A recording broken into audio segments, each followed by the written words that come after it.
Chapter 46. Ning Shu indifferently walked to her side, bent down and whispered in her ear with a smile. It seems that Miss Nianyu has not seen a ghost for a few days. You. Qi Huijin glared and was about to scold, but suddenly remembered the damn slap that night and inexplicably had some lingering fear. Today, there was an important matter, so Ning Shu did not have time to stop and tease her. She took Forsythia and Huimo to the northwest corner of the prince's mansion, where the young masters preferred archery, equestrian, and polo fields. When they walked halfway, Huimo suddenly gave her a look. Ning Shu smiled. The three figures quickly turned into the flower garden and disappeared in the blink of an eye.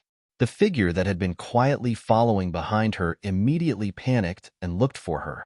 Just like a headless fly, she saw the figure that just disappeared suddenly appear in front of her. Ning Shu looked at her with a smile. "Are you looking for me?" It was Qinji Chunyang who was playing the zither in the corridor. Chunyang was startled and hurriedly curtsied.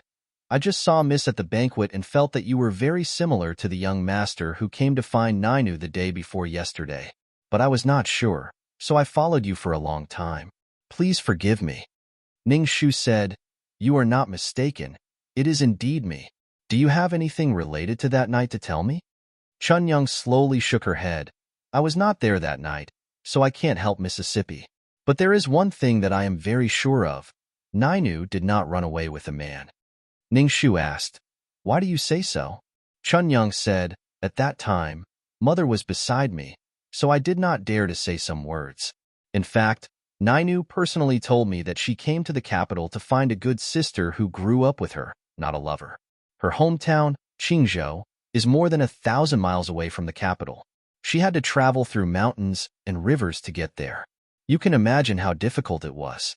So when the procuress said that she ran away with a wild man half a month ago, I did not believe it. She must have had an accident. And that night, she greatly offended that rich young master. I am really worried."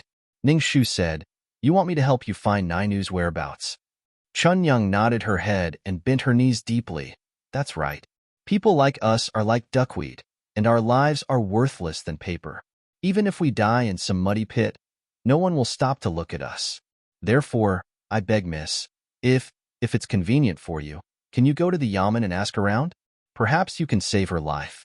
This servant kowtows and thanks, miss. Ning Shu helped her up. "Well, I'll help you ask the government. If I get the news, I'll send someone to tell you." Chunyang was overjoyed and bowed deeply again. "I can't thank you enough." After Chunyang left, Huemo walked awkwardly like a woman and whispered, "There was a conflict that night. Mr.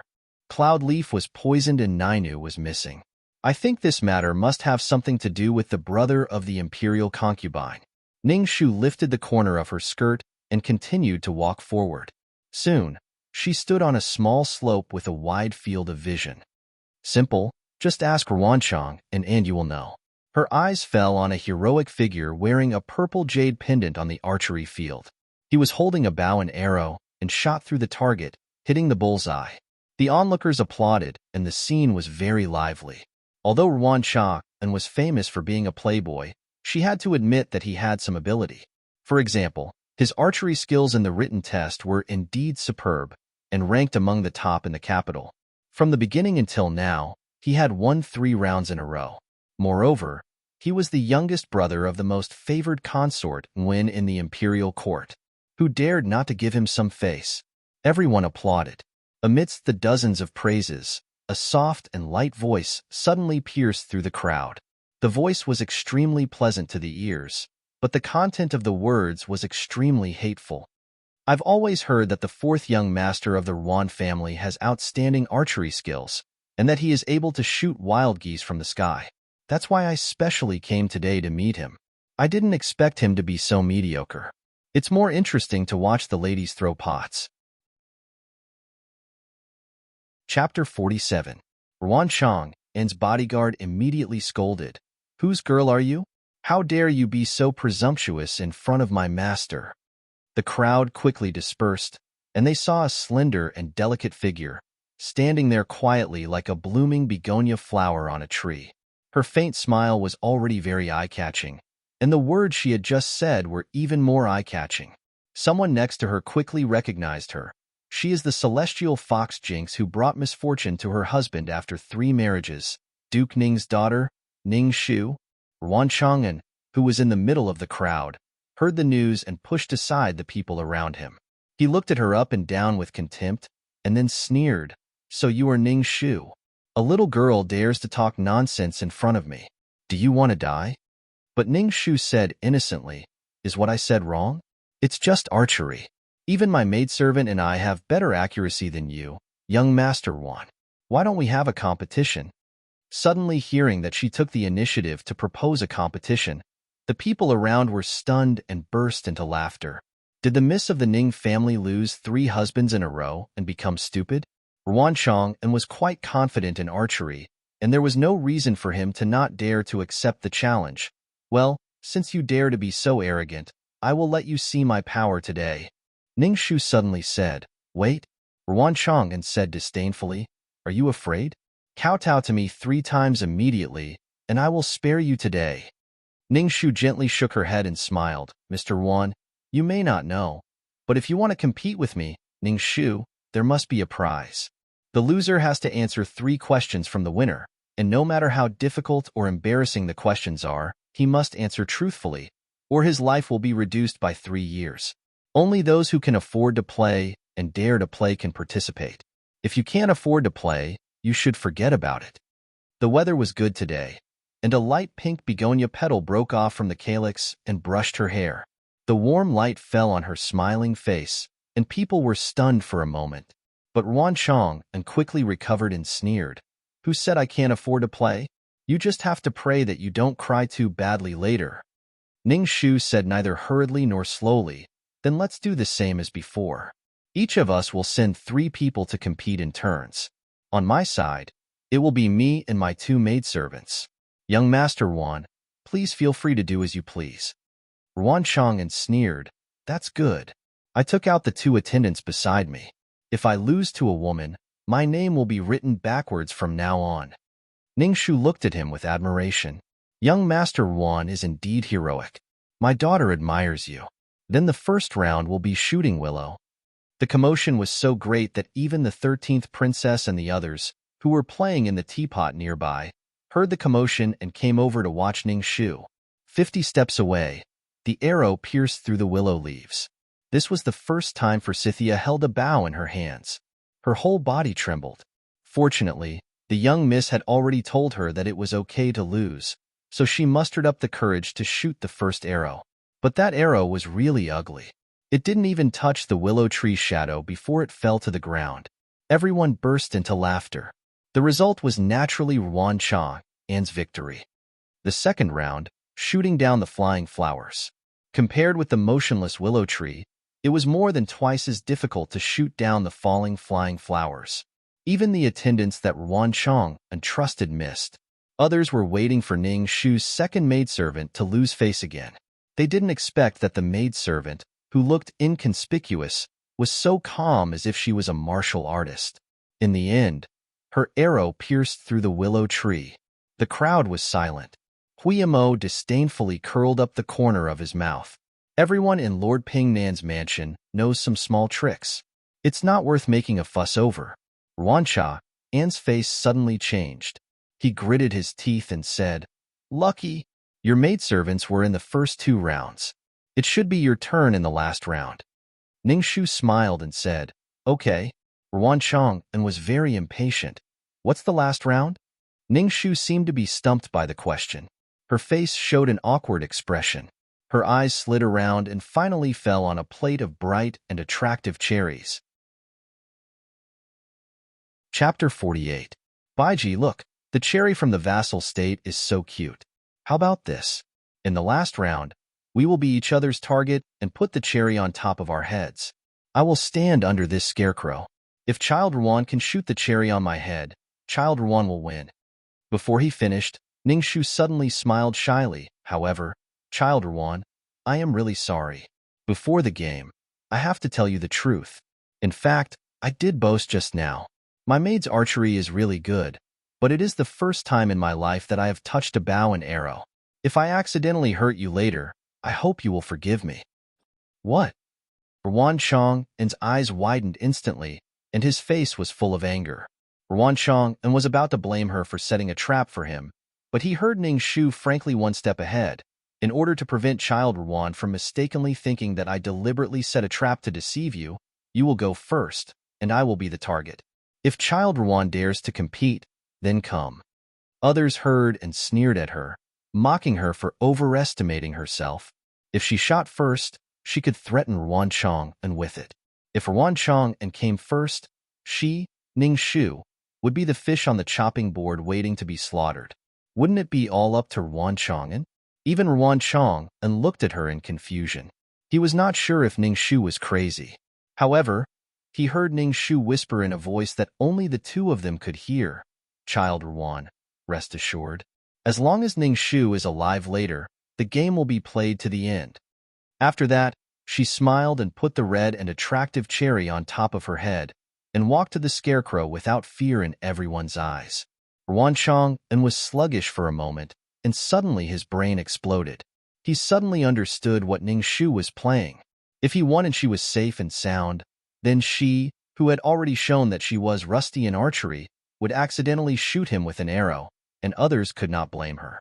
After all, she had already explained everything. He took the initiative to accept the game, and his death had nothing to do with her. But what if he lost? If he lost to a woman today, he would definitely lose face in the entire capital and be ridiculed by countless people. Moreover, her words earlier had clearly hinted to him that even if he intentionally missed and injured her, as long as she was still alive, she would still pick up the bow and arrow and kill him. He finally saw clearly that she was not competing with him in archery, but in courage. She, Ning Shu, was not afraid of death, but did Ruan Chang have the guts to kill in front of the Empress, old Princess Consort Yu, and half of the city's nobles? He, Ruan Chang, had always boasted himself as the #1 playboy in the capital. There was nothing he didn't dare to play or compete with, but for the first time, he felt cold sweat all over his body. That feeling was called fear. Therefore, in today's match, even if he won, he would still lose. If he lost, he would still lose. The best way was to not compete at all. Today's weather was really beautiful. The bright sun shone down directly from the top of Ruan Chang's head, causing fine beads of sweat to form on his forehead. The bowstring in his hand was stretched into a curved arc, and the iron arrowhead reflected a dazzling light. However, his hands that were pulling the bow were silently trembling in a place that no one could see. After a long time, the patience of the onlookers gradually ran out, and they all stuck their heads out to see why young Master Ruan had not shot the arrow. After a long while, they heard him let out a roar. He threw the bow in anger. No one would have guessed that there would be a day when the insufferably arrogant Ruan Chang would take the initiative to admit defeat, and the person he admitted defeat to was the infamous young Miss Ning. They heard Ning Shu, who was just a fish on the chopping block, take the tempting cherry on top of her head unhurriedly, put it in her mouth, and spit out a pearl-like core. Then, she raised her head and smiled slowly at Ruan Chang and, young Master Ruan should be able to accept defeat, right? Chapter 49. Ruan Chang unclenched his fist and said through gritted teeth, "What questions? Ask away." Ning Shu asked the first question. "I heard that young Master Ruan is the most straightforward person in the capital.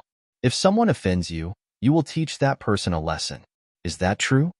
He thought it was a question, but it was just nonsense. Ruan Chang immediately showed a disdainful expression and said proudly, "Of course it is. Otherwise, how can I be called master in the capital?" Ning Shu blinked in surprise. But I heard that there was someone who spoke rudely to you, but you didn't dare to touch him. Instead, you let him off lightly." Ruan Chang frowned. "Who are you talking about?" Ning Shu showed a mocking expression and said calmly, "Half a month ago, on the pleasure boat at the Moon Lake, you wanted to take away a female singer but was stopped by someone. You were even scolded by the other party for being shameless, but he was let go. Isn't that true?" Ruan Chang opened his eyes wide and retorted, "Nonsense. I clearly." Ruan Chang was just about to say the rest of his words, but after all, his brain wasn't just filled with hay. Ruan Chang hurriedly stopped, then snorted twice and glared at her maliciously. I know why you're here today. I have already answered 3 of your questions. I won't say it again. Get out of my way. Ningxu laughed. Young Master Wan, you can think about it carefully. The question in the middle was asked by you, not me, so you still owe me a question. Why don't you dare to say it? Is it because you are guilty? Ruan Chang, An's expression was even more vicious. What am I guilty of? Ning Shu's eyes were burning, guilty of young Master Yun of Imperial Censor Yun. The serious illness was actually caused by you. The hottest news in the capital recently was that young Master Cloudleaf of Imperial Censor Yun's family suddenly fell seriously ill. Outside, it was said that it was caused by a female ghost. The rumors were very vivid. But what did she mean by that? Was it related to Ruan Chang'an? Exposed to so many curious and questioning gazes, Ruan Chang'an panicked and said, You? What nonsense are you talking about?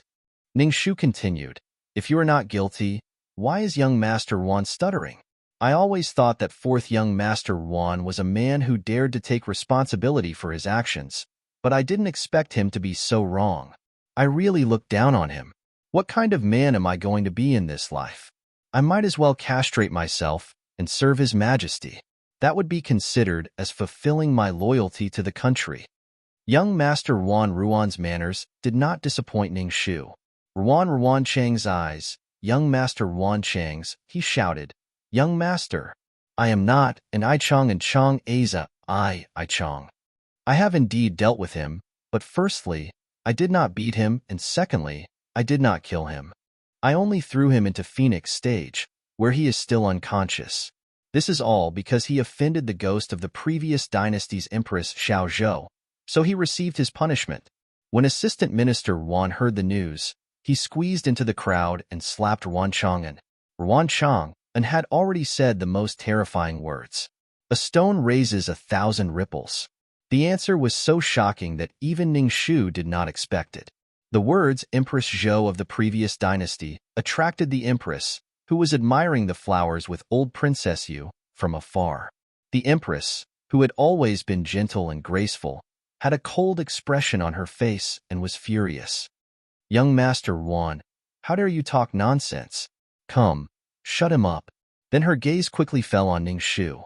The Empress smiled without any warmth. You are Ningxu? Come with me to the palace for a chat.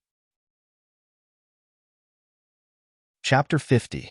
Some words couldn't be said, and even if they were said, they couldn't be heard by the other person. Very quickly, Consort Nguyen's younger brother threw Imperial Censor Yun's son into Phoenix Terrace out of jealousy, disturbing the vengeful spirit of Empress Zhou of the previous dynasty. The news of him being killed by the vengeful spirit spread throughout the capital. The matter had already surfaced. It turned out that night, Ruan Chang and the imperial uncle's second son, Chao Huayu, and the other young masters were drinking and enjoying themselves. When the boat reached the moon-embracing lake, they suddenly heard a woman's extremely pleasant voice. The young masters all had some romantic thoughts. Ruan Chang volunteered to invite her, but he didn't expect that not only did he not invite her, he was also scolded badly by a weak scholar. At that time, he wanted to beat him up, but he had an iron-toothed imperial censor as a father. If he really beat him up, it would be even more embarrassing in court. After returning, Ruan Chang was really angry, so Chao Huayu gave him this rotten idea. They would drug Cloudleaf and send him to the abandoned Phoenix Terrace to give him a good scare. They didn't expect that this scare would really happen.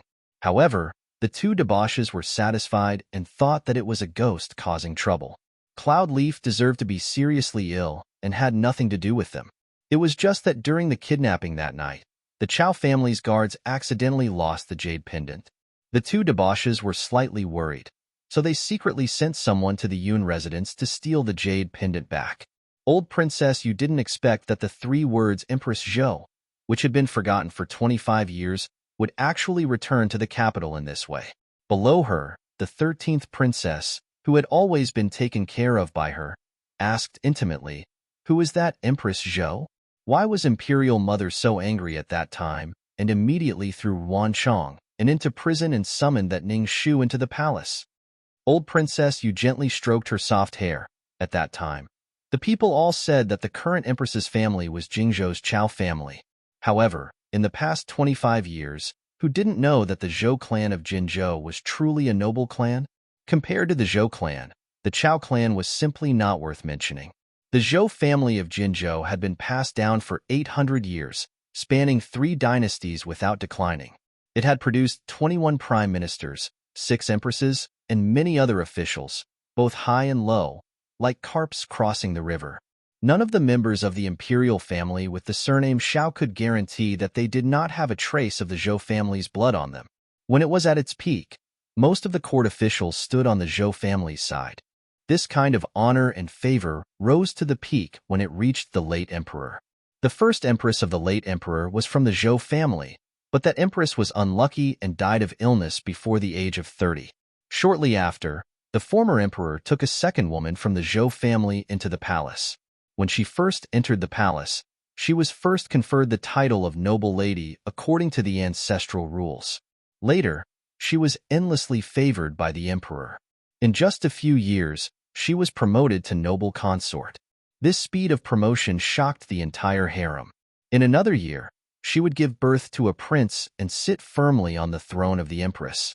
No one would be able to stop her. The former emperor was tightly controlled by her. Even though she was no longer young, the former emperor still spent millions to build this Phoenix Terrace for her when she was 40 years old. When Phoenix Terrace was completed, it attracted the worship of countless people.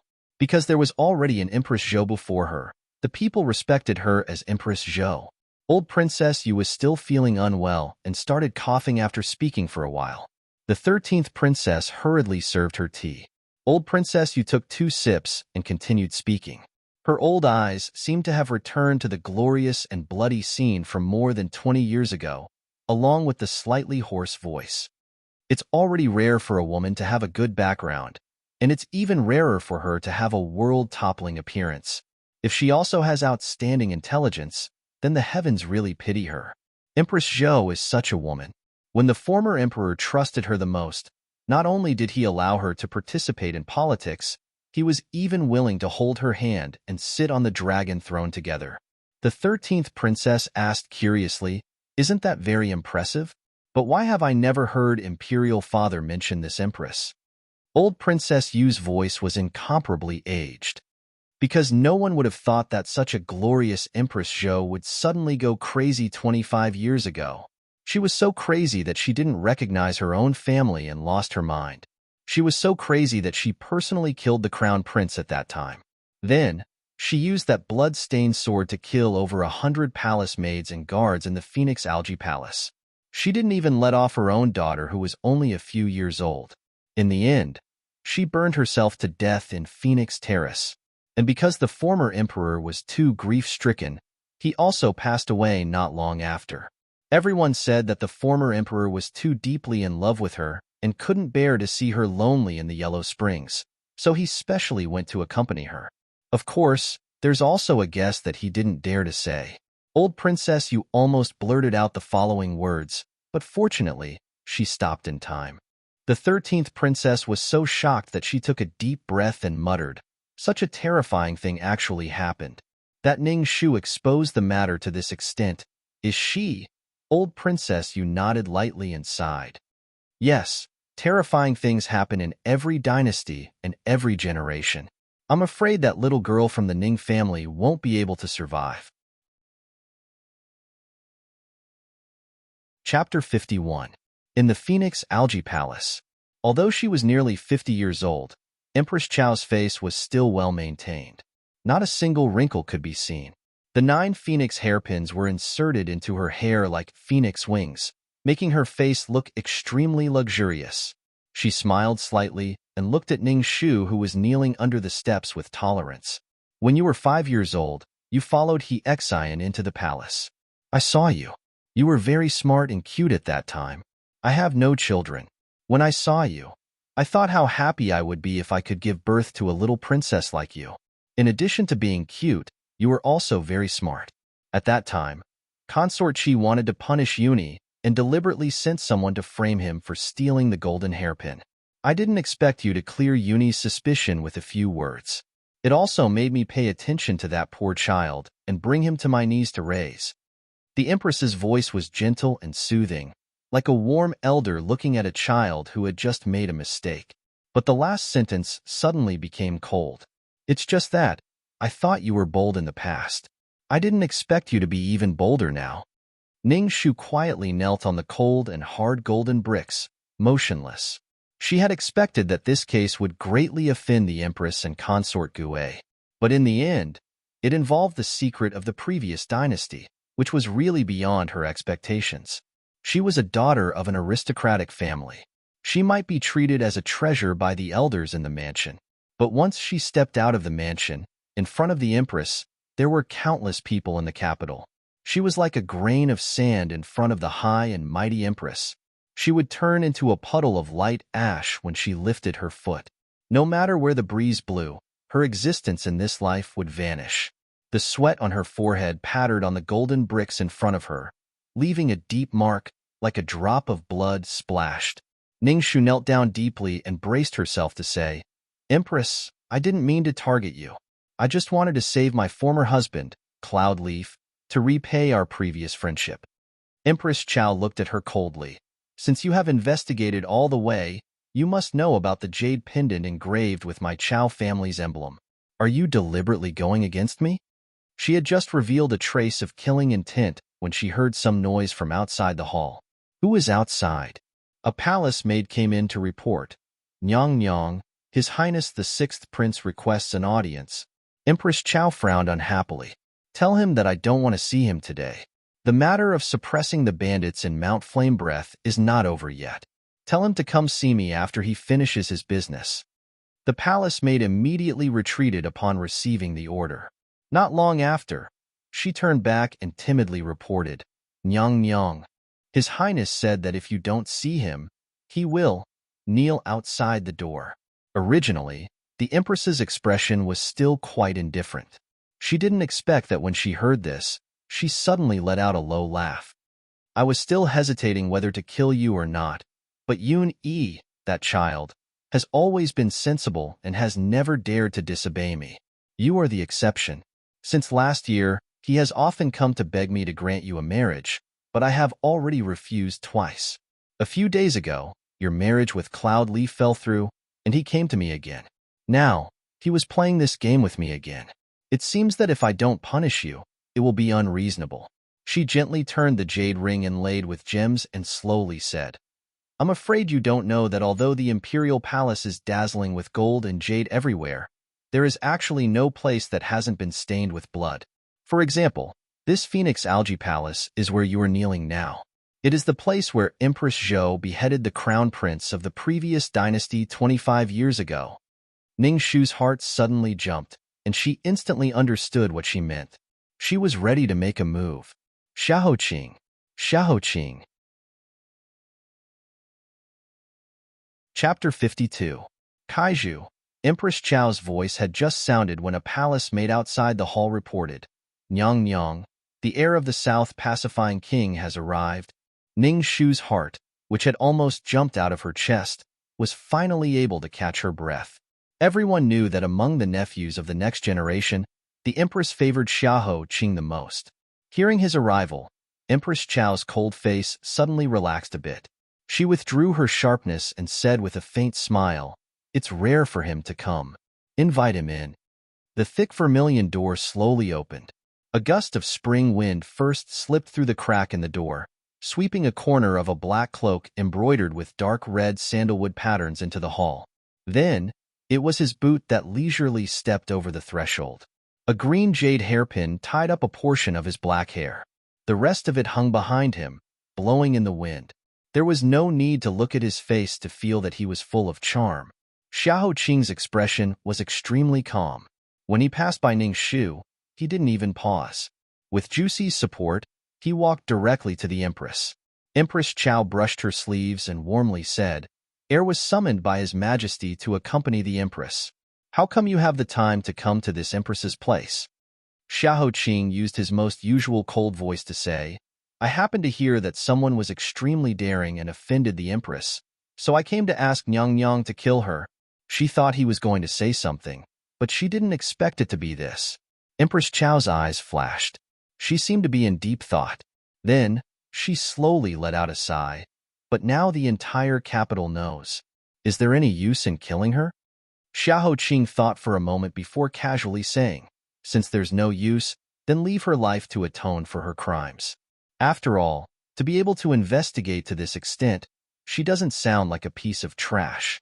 After entering the hall for so long, he was finally willing to give her a bit of his attention.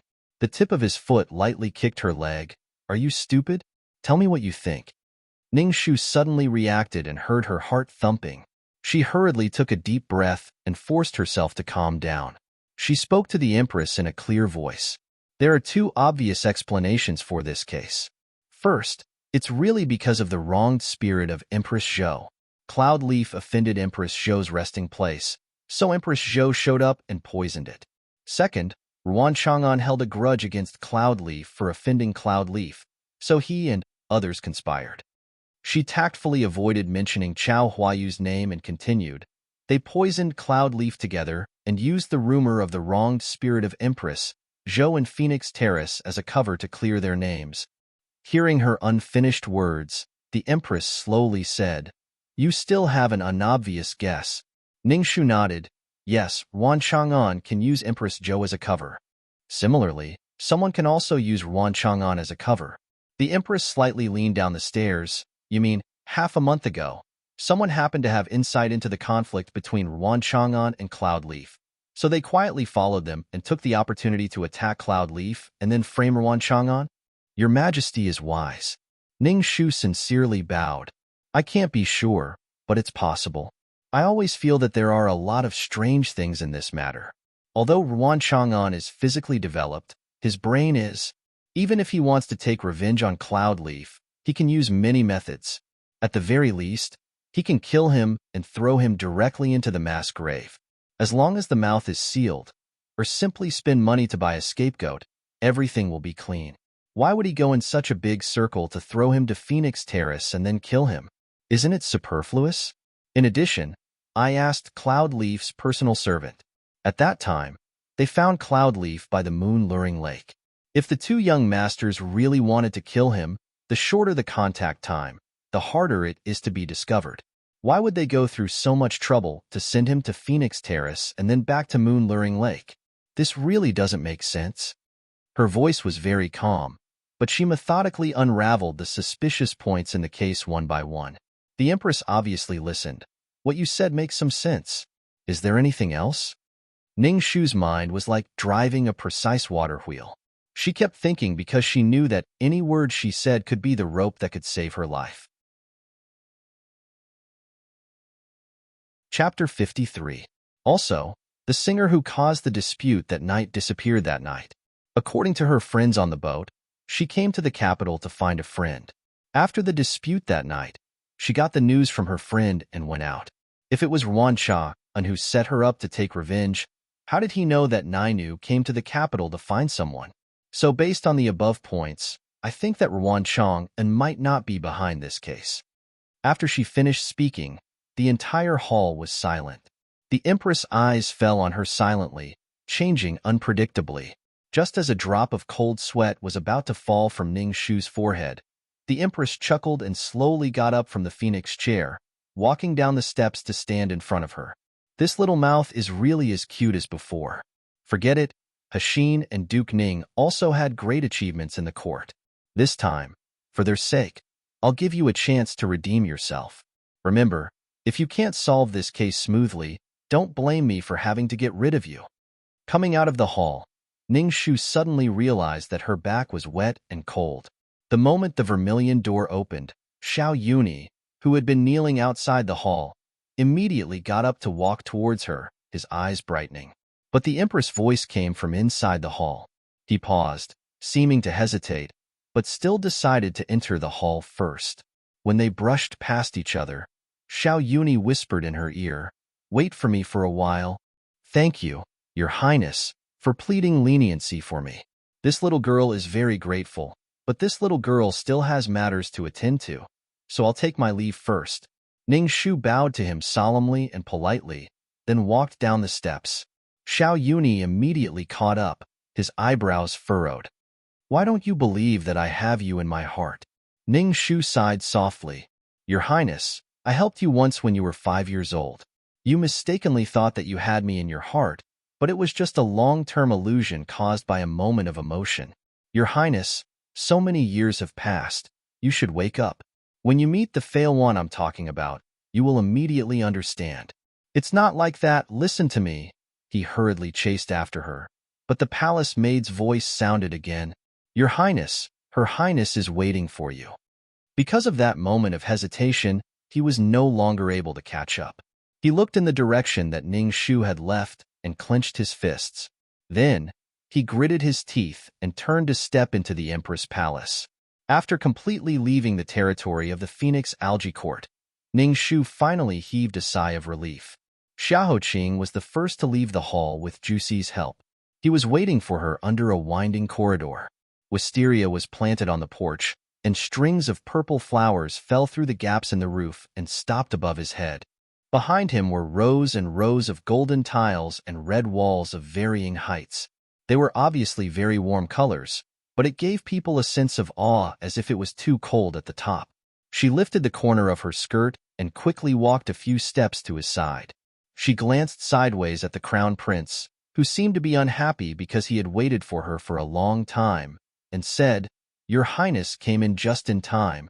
She didn't say that she had arrived in time, but that she had arrived in time. Xiahou Qing immediately understood the meaning behind her words. He said, How did you know that I had been waiting outside the Empress Palace? Your Highness has the scent of the dew-hung incense that you often use in your room. Although it is relatively faint, I am born with a keen sense of smell. Ning Shu was very resentful. He had clearly guessed that she would spend every day in there like a year, but he had chosen the right time to come in. This wicked taste that could not be changed made people break down. That's right, he had also taken the opportunity to kick her. Xiahou Qing raised the corner of his lips and spat out 3 words, dog nose. He then said, You told me before that a small rotten idea had taken shape. I didn't think it would be so rotten. Ning Shu rubbed the tip of her nose and said helplessly, Although it is very rotten, Your Highness, don't you think that this is the only way at present? Facts have proven that it is effective. The Empress had known long ago, and it was hard to guarantee that His Majesty did not know a thing or two. However, no one stood out to expose it. This meant that from top to bottom, everyone wanted to cover up this matter. Therefore, the only thing she could do was to force the truth out of Ruan Chang's mouth in public in front of countless pairs of ears. Only by making this matter impossible to cover up could she break out of this situation. Otherwise, when the imperial court slowly found out in secret, Cloud Leaf's bones would have turned into ashes. Chapter 54. Juxi pulled out a thin bamboo cane from his waist and offered it to Xiahou Qing. Xiahou Qing took it and slowly walked side by side with Ning Shu in the corridor. This corner of the imperial palace was very quiet. It was so quiet that there was only the sound of the wind blowing and the falling flowers and the bamboo cane in his hand lightly tapping on the stone floor. As the wind blew, light purple vine flowers fell on their shoulders. Ning Shu brushed them away and unconsciously reached out to help him. She suddenly thought of something and pulled her hand back. She thought to herself, it's best not to be meddlesome and be misunderstood by him. Xiahou Qing seemed to sense something. His eyebrows moved slightly, but the fluctuation was too fast and too shallow. Before he could catch it, it had already disappeared without a trace. He opened his mouth and continued, Guess why the Empress was so angry today? Was it because you found out that the case was related to the Chao family, or something else? Ning Shu picked up a vine flower and slowly kneaded it in her palm. She thought for a moment. Just now, she specifically mentioned that Empress Zhou killed the crown prince of the previous dynasty. Based on this speculation, it should be because of a secret matter of the previous dynasty. Xiahou Qing nodded. Right now, the entire capital is saying that Empress Zhou's ghost is haunting and that Cloud Leaf is guilty. Then what is her method of punishment? Cloud Leaf was hit by a plum blossom kiss. The implication is that Empress Zhou's harem had a plum blossom kiss back then, and the previous emperor died from this poison. This relationship is the reason why the Empress wanted to kill you just now. After hearing Xiahou Qing's words, Ning Shu's expression suddenly became cold. The secret she had been looking for had unexpectedly rushed to her in this way. If this was really the case, then didn't that mean that the person who had been circling her since she was 10 years old and thinking of ways to torture her was also someone from the palace? Then what about Xiaoqing? Was the poison in his body also from that person? There seemed to be a dark shadow controlling everything from behind, stirring up the chessboard and stirring it into an unfathomable abyss. She was stunned for a moment before she was awakened by Xiaoqing's voice.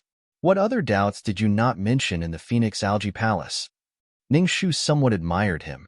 Her mind was already filled with a storm of blood, but he could still remain calm and composed.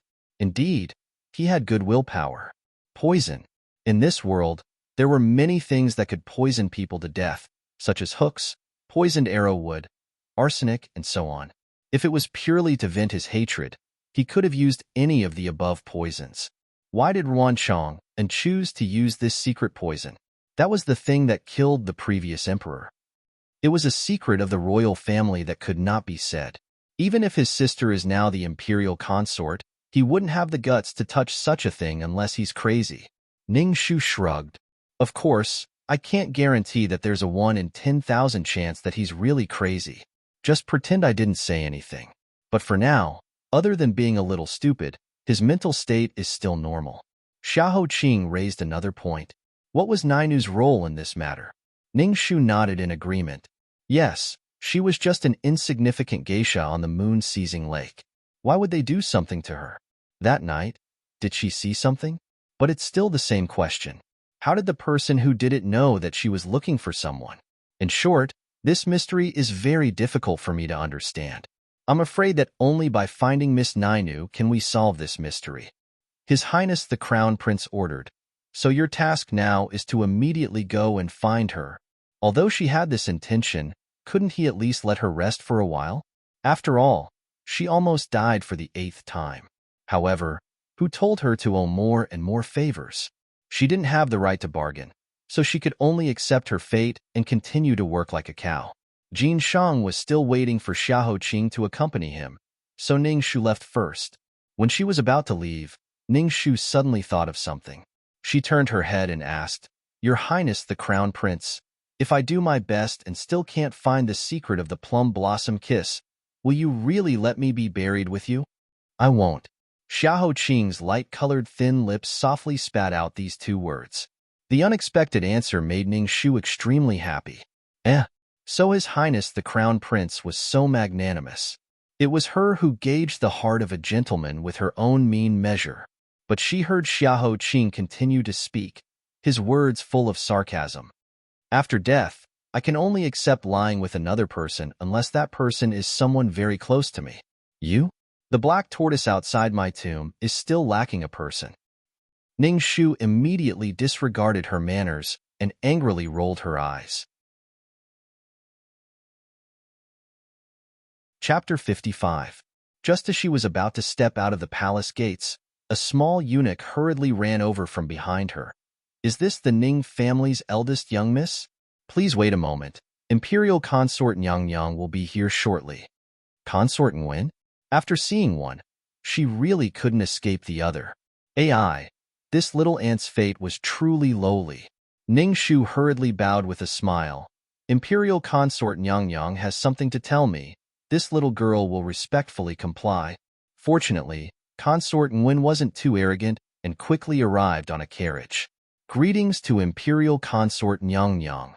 When she raised her head and saw her, she felt her eyes light up. She really was a beauty. Her entire body exuded a gentle and amiable temperament, which was very compatible with the Guanyin statue in the Buddhist temple. She was only in her early 20s, and her soft clothes gently protected her slightly bulging belly. Her hibiscus-like beautiful face and the embroidered white hibiscus on her golden-pink large sleeves made for a splendid scene. She didn't even need to speak to know that she was in a flourishing age. Ningxu thought to herself that at such a young age, she had to face the emperor who was older than her father. She really didn't know if she was lucky or unlucky. However, from Consort Nguyen's complexion, she didn't seem to be unhappy. No wonder it was said that if a woman in the imperial harem wanted to maintain their beauty, the best nourishment was power. Unlike the Empress's threat to her life, Consort Nguyen was much more gentle. She even had a bit of guilt on her face. I've already heard about the absurd things my younger brother did. My heart is filled with guilt. Just now, the Empress sent someone to tell me that she has given you full authority to investigate this case. If there's anything I can help with, please let me know. I definitely won't ignore this matter, nor will I be biased towards my family. As for the Yun family, please pass on my apologies. Afterwards, I will personally go to the Yun family to apologize to them. Don't worry, Imperial Consort. This little girl will definitely pass on your apologies. Ning Shu bent her knees and saluted. Her watercolored skirt fell to the ground, like the ripples caused by fresh rain falling into a pond. She was the clear and transparent raindrop on the ripples. Consort Nguyen beckoned for her to come closer. Her watery eyes were smiling as she looked at her. If I had a younger sister who was as quiet and beautiful as you, I don't know how much less worry I would have. Unfortunately, I don't have this good fortune. I only have a younger brother who is extremely mischievous. Every time I hear people talk about his various misdeeds, it makes me feel ashamed and speechless.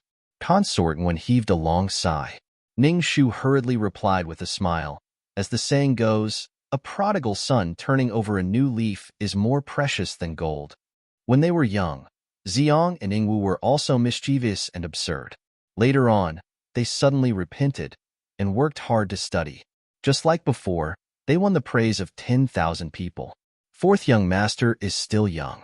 In a few years, Consort Nguyen will also have a whole new level of respect for him. The Consort Nguyen really knew how to praise people. One moment, they had a daughter like her, and the next moment, they had a younger sister like her. She only hoped that when the case was solved in the future, if the result was not to their liking, they would remember their words today and be a little merciful to her. Girl, you really have a sweet mouth. Come, I have a bracelet for you. Consort Nguyen didn't know if she was trying to bribe her or if she really liked her, but she specially took off a golden bracelet inlaid with jade stones from her wrist and gave it to her. Ning Shu thanked her and respectfully sent off Consort Nguyen's sedan chair. It lifted up and disappeared into the layers of golden tiles and red walls.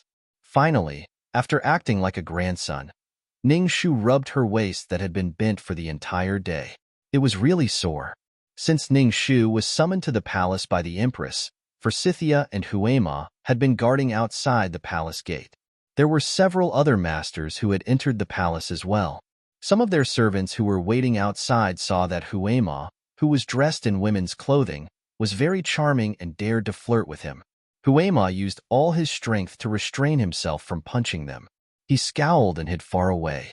He crossed his arms and leaned against the wall, making a posture that kept people 1,000 miles away. But when his arms just crossed his chest, he was touched by the 2 extra lumps on his chest. He then uncomfortably dropped his hands to his side. There were only 2 words in his mind. I want to die. I want to die. So when they saw Ning Shu come out, they both breathed a sigh of relief. One was finally relieved, and the other was finally not going to die.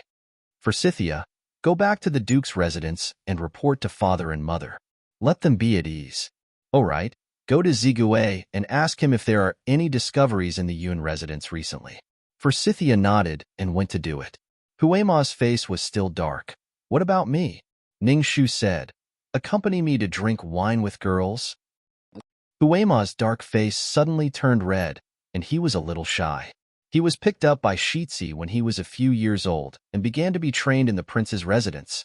There were many rules in the prince's residence, and Shitzi didn't like the pretentious maidservants around him.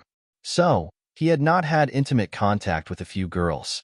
Previously, he heard from other guards that there were girls who were fragrant and soft, which made him very jealous. But Xian Jusi and the others always said that he was still young and should keep himself clean. He didn't expect that he would have such a good thing when he just started to follow Lady Ning. He was a little excited when he thought about it. Suddenly, he felt that cross-dressing was not so abominable. Ning Shu looked at him up and down and sneered. Don't worry, accompany me to watch others drink wine with girls. We are going to ask about the case. Why don't you go? The little flame of excitement was instantly extinguished. Chapter 56. That wretched girl keeps her mouth shut all day long. She's not close to anyone. Who knows who she's looking for? Although Huimo changed into men's clothes, his face was still covered with baiji. Even if he couldn't eat pork, he still wanted to see a pig run. He followed Ning Shu to the most famous pleasure boat on the moon-luring lake. He didn't expect to see an old brothel owner instead of a beauty. He suddenly withered. The brothel owner said while trimming her nails, "I only know that she came from Qingzhou. 3 months ago, she came to my pleasure boat to perform. Then she said that she came to the capital to look for someone. People like us who hang around in the entertainment industry, who doesn't have a lot of troubles. She doesn't like to talk about it, and I don't like to ask. As long as she can make money for me, it's fine." Ning Shu was very patient. Then, "Are the things in Ninu's room still there? Can you let us see it?" The brothel owner pointed at it and said, "She's gone. Why should I keep her room? She packed it all up and threw it in the utility room. You go in and find the blue bag." Under the guidance of the brothel owner, Ning Shu found the bag. The bag was very small. It could be seen at a glance because there was nothing valuable in it. There were only a few old clothes and used rouge and powder, which no one wanted. Huimo stepped forward and carefully checked it several times, but he didn't find anything. Then he shook his head at Ning Shu in disappointment. Ning Shu was prepared. She looked at the brothel owner. "Where are her papers and other things?" The brothel owner was angry when she thought of this. She must have planned it early that night and took it away. "I remember that I locked it in the cupboard. I don't know when she stole it. I trusted her so much. She's really heartless." Ning Shu frowned. It seemed that the other party was very careful. If she didn't investigate the cloud leaf case, no one would find that a singer on the moon-luring lake disappeared silently, as if she had never existed.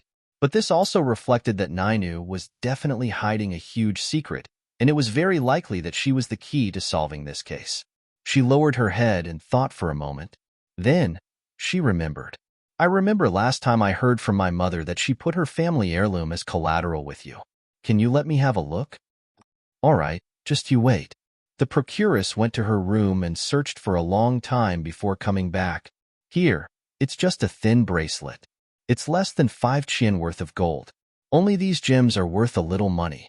She even coaxed me that it was passed down from her ancestors and was very important to her. I really believed her nonsense." Ning Shu took the bracelet and looked at it carefully. It was just an ordinary bracelet.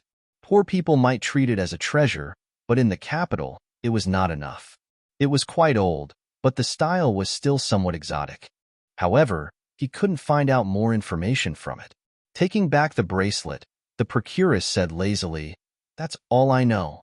If you want to know anything else, you can ask Chunyang. I have more than a dozen girls on this boat, but I only saw her occasionally chatting with Ninu." "Then may I ask where Miss Chunyang is?" Ning Shu was looking for her. The procuress said, "Just now, a very powerful master came to the lake. All the famous girls on the moon-embracing lake took the initiative to board his boat. Chunyang was also among them." Ning Shu was curious. Who has such a big face? There were more than a dozen famous girls on the moon-embracing lake. How big of a show of extravagance was it to invite so many girls? When the god of wealth was mentioned, the procuress laughed. "It's not a big face, it's a big money." The imperial bodyguard who came only said one sentence. "His master invited you. 100 taels per person. You don't need to do anything else.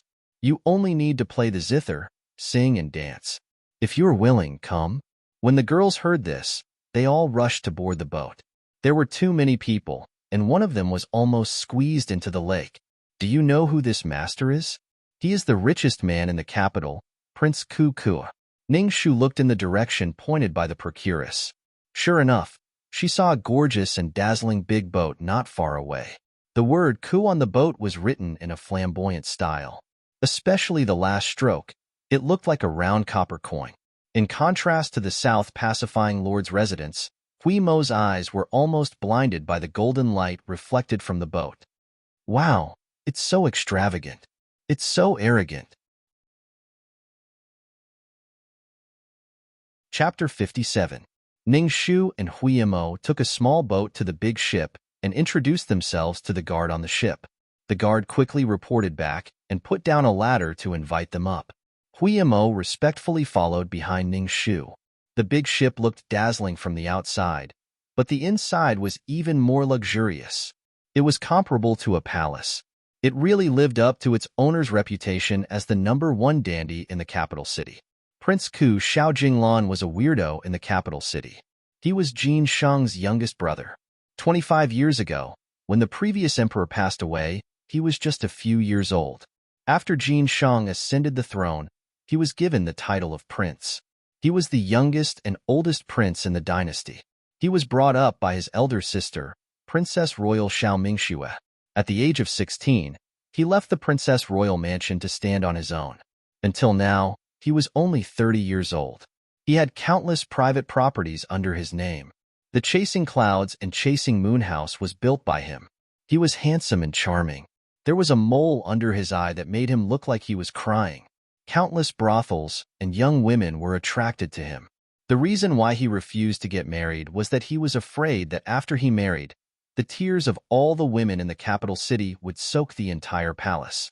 The most ridiculous thing he did was to play music for 3 days and 3 nights in front of the theater of the most famous actress in the capital city, Xiao Hongyan. Jin Shang had a headache because of him, so he could only let him be. However, although this King Ku was absurd, he had never done anything like bullying others and disregarding human lives. As a result, his reputation in the capital was quite good. Ning Shu walked down the stairs. The 3rd prince, Xiao Yunyan, the 4th prince, Xiao Yunsu, and the 7th prince, Xiao Yunsen were also there. They accompanied Xiao Jinglan as they listened to music and chatted. Xiao Yunyan was the oldest and most prudent of the princes. He frowned all day long as if he was burdened with all the worries of the world. Don't you feel that the capital city is becoming more and more unpeaceful recently? Especially after Xiahou Shizi came to the capital city, this feeling became stronger. When has our imperial city ever been peaceful? 3rd elder brother, you don't have to be so bitter all the time. Today, we came to little imperial uncle's place to relax. Let's not talk about those things. Xiao Yunsu leaned back and rested his elbows on the couch. As he enjoyed the song and dance, he took a sip of the wine that the beauty beside him fed him. He casually said, I heard that Imperial Father summoned Xiahou Qing to the palace today to choose a consort for him. Because of this, little 13th specially begged old Princess Yu to put in a good word for her in front of Imperial Mother. The 13th princess was Xiao Zhangping, the 13th princess. Xiao Yunsen was only 15 years old and was the most playful of the princes. He would go wherever there was fun. He gossiped, 4th brother, I remember that your cousin, the 3rd miss of the Qi family, has also admired the heir of Xiahou for a long time. She has your mother as her backer, but I don't know who will win in the end. I feel that there will be new drama in our palace soon. This was what Ning Shu heard when she stepped into the cabin. She couldn't help but smile in schadenfreude. It seemed that Xiahou Qing would have a headache from now on. Thinking about it, he was looking forward to it. Beside him, Ma pouted in puzzlement. Shouldn't she be jealous? That night, he heard her confess her feelings to the heir of Xiahou Qing. Why did she look so interested in gossip now? Women. She then heard Xiao Yunyan continue to sigh. Imperial Father is extremely harsh towards us, his sons, but he is tolerant and forgiving towards these girls. He indulges them to the point that they are all beyond recognition. Xiao Yunsen giggled. Now that you mention it, I remember that 4 years ago, 5th sister took a fancy to the eldest young master of the Yun family, Yun Ruahui. She wanted him to be the emperor's son-in-law. He was so scared that he ran away to study abroad. He returned 3 years later, but 5th sister is really infatuated. She is still waiting for him after so many years. Concubine Shu was very anxious, but she couldn't persuade 5th sister. She could only condescend to ask him. Guess what? He said that when he was studying abroad, he secretly promised to marry a woman. 5th sister cried in the palace for many days. At the end, Xiao Yunsen sighed and shook his head. Xiao Yunsu's phoenix-like eyes were full of disdain. She really has no sense of shame. Hearing this, Ning Shu frowned unhappily. She was so mean to her own sister, let alone others. Xiao Minglan, who had been silent all this time, leaned on the seat of a beauty and lazily said, I think that 5th sister is very courageous. She has tried everything. She will never regret it in this life. How delightful. He laughed heartily. The beauties around him giggled and fed him wine. Ningxu had been waiting for a while. If she continued to listen, she would inevitably be suspected of eavesdropping. Thus, she took the initiative to salute. Your Highnesses, please be at ease. Chapter 58. Finally noticing her presence, Xiao Minglan stood up from the group of beauties and looked at her curiously. You are the pearl of Duke Ning's family, Ning Shu that my nephew Yuni has been longing for? Ning Shu was speechless and smiled. The former is correct, but the latter is wrong. Your Highness Prince Ku, please don't tease me. I am a woman who has been married 3 times, so I am not afraid. However, if I drag His Highness down and affect his future marriage, it will not be good. Xiao Minglan laughed out loud.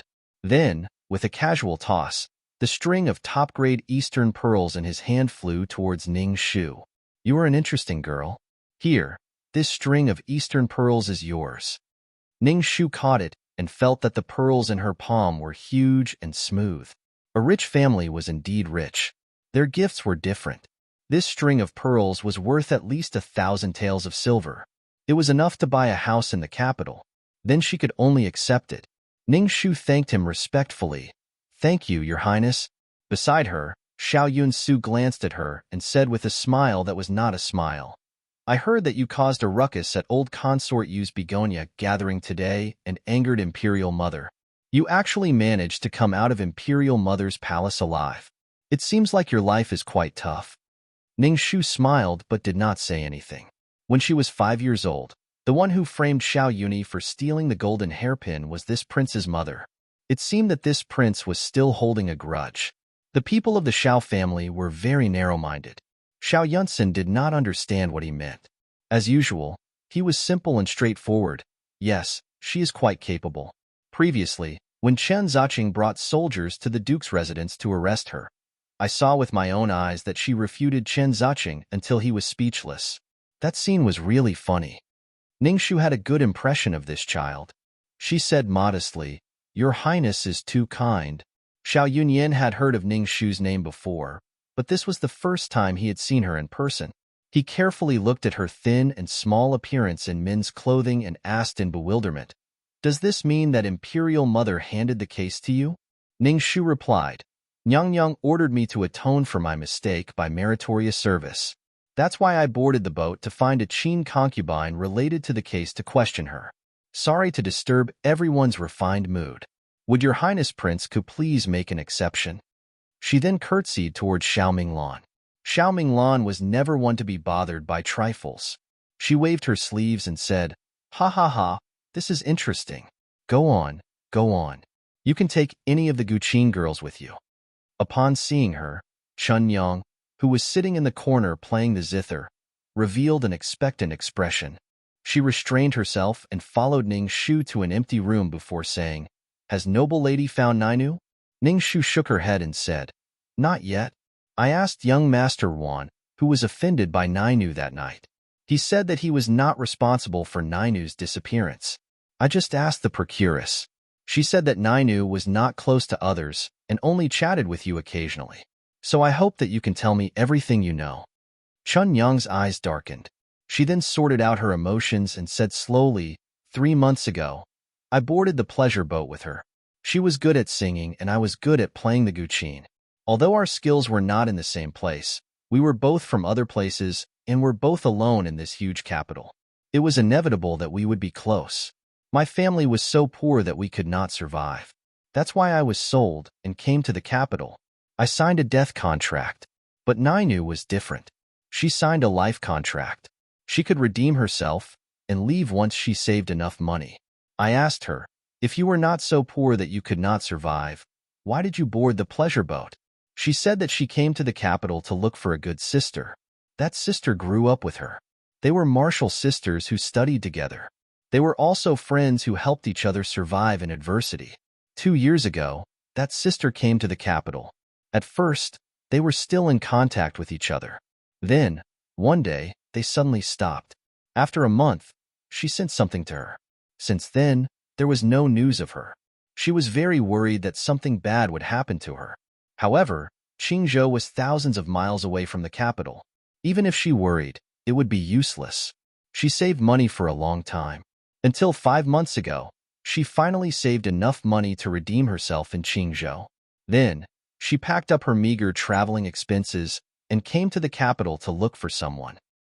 Then do you know the name of the sister she was looking for? I asked her once. She was stunned for a moment and did not say anything. I thought that she might have something that she could not say, so I did not ask again. If I had insisted on asking, perhaps now. Chun Yang's voice was choked with sobs. Chapter 59. Ning Shu took out a handkerchief and gave it to her. Did she tell you where she went, who she met, and how she wanted to find them? Chun Yang wiped the tears from the corner of her eyes with the handkerchief and sighed. Miss, you don't know. It's really too difficult for lowly women like us to find another person in the vast sea of people in the capital. When the officials see us, they don't even want to take a look at us. Ning Shu guessed, so she entered the pleasure boat again and cooperated with the procuress to spread her name. That way, the people she wanted to find would go to the pleasure boat to find her when they heard her name? Chun Yang nodded. That's right. I told her not to be too honest. Your sister might have left the capital long ago. If she stayed on the boat for too long, she might fall into the fire pit forever. Since you signed a living contract, you should find a chance to leave as soon as possible. People should live for themselves. However, she was very stubborn. She said that she must stay here and would not leave until she found her sister. I laughed at her for being stupid. I didn't expect. Chun Yang's tears rolled down like a line. Did anyone come to find her recently? Chun Yang shook her head. There were many people who came to find her. Most of them heard her name and wanted to hear her sing or take off her veil. There was no woman. Among so many people, was there anyone who left an impression on you? Nainu didn't mention it to me. Chun Yang thought for a moment and suddenly thought of something. There was one. That night, not long after Nainu got off the boat, someone came to find her. At that time, my guest had just left and I happened to meet him. I said that Nainu had something to do and got off the boat. He was very anxious and asked me where she went. I said that I didn't know. He waited for about 15 minutes and left when he couldn't wait any longer. When he left, his expression was very. Chun Yang couldn't find the right words and frowned. Finally, she caught an important message. Ning Shu quickly asked, angry, irritated, nervous, anxious, or Ning Shu said word by word. Chun Yang immediately said, anxious. Yes, he was anxious. When he left, he jogged all the way. I didn't think too much about it at the time, but now that I think about it, it feels like he had a premonition that something was going to happen to Nainu. Who is he? Do you know him? No, I don't. It was a young master, very handsome, and he left without saying anything. I've seen a lot of young masters on the boat, but I've rarely seen one with that kind of temperament. He's especially clean, and I feel that he doesn't fit in with our entertainment scene. I asked the others on the boat if they knew him. Then, he heard from Qiao Chui, who was serving Nainu, that the young master came by a few days ago. Coincidentally, Nainu was invited by the Qin family to a concert, so she missed it.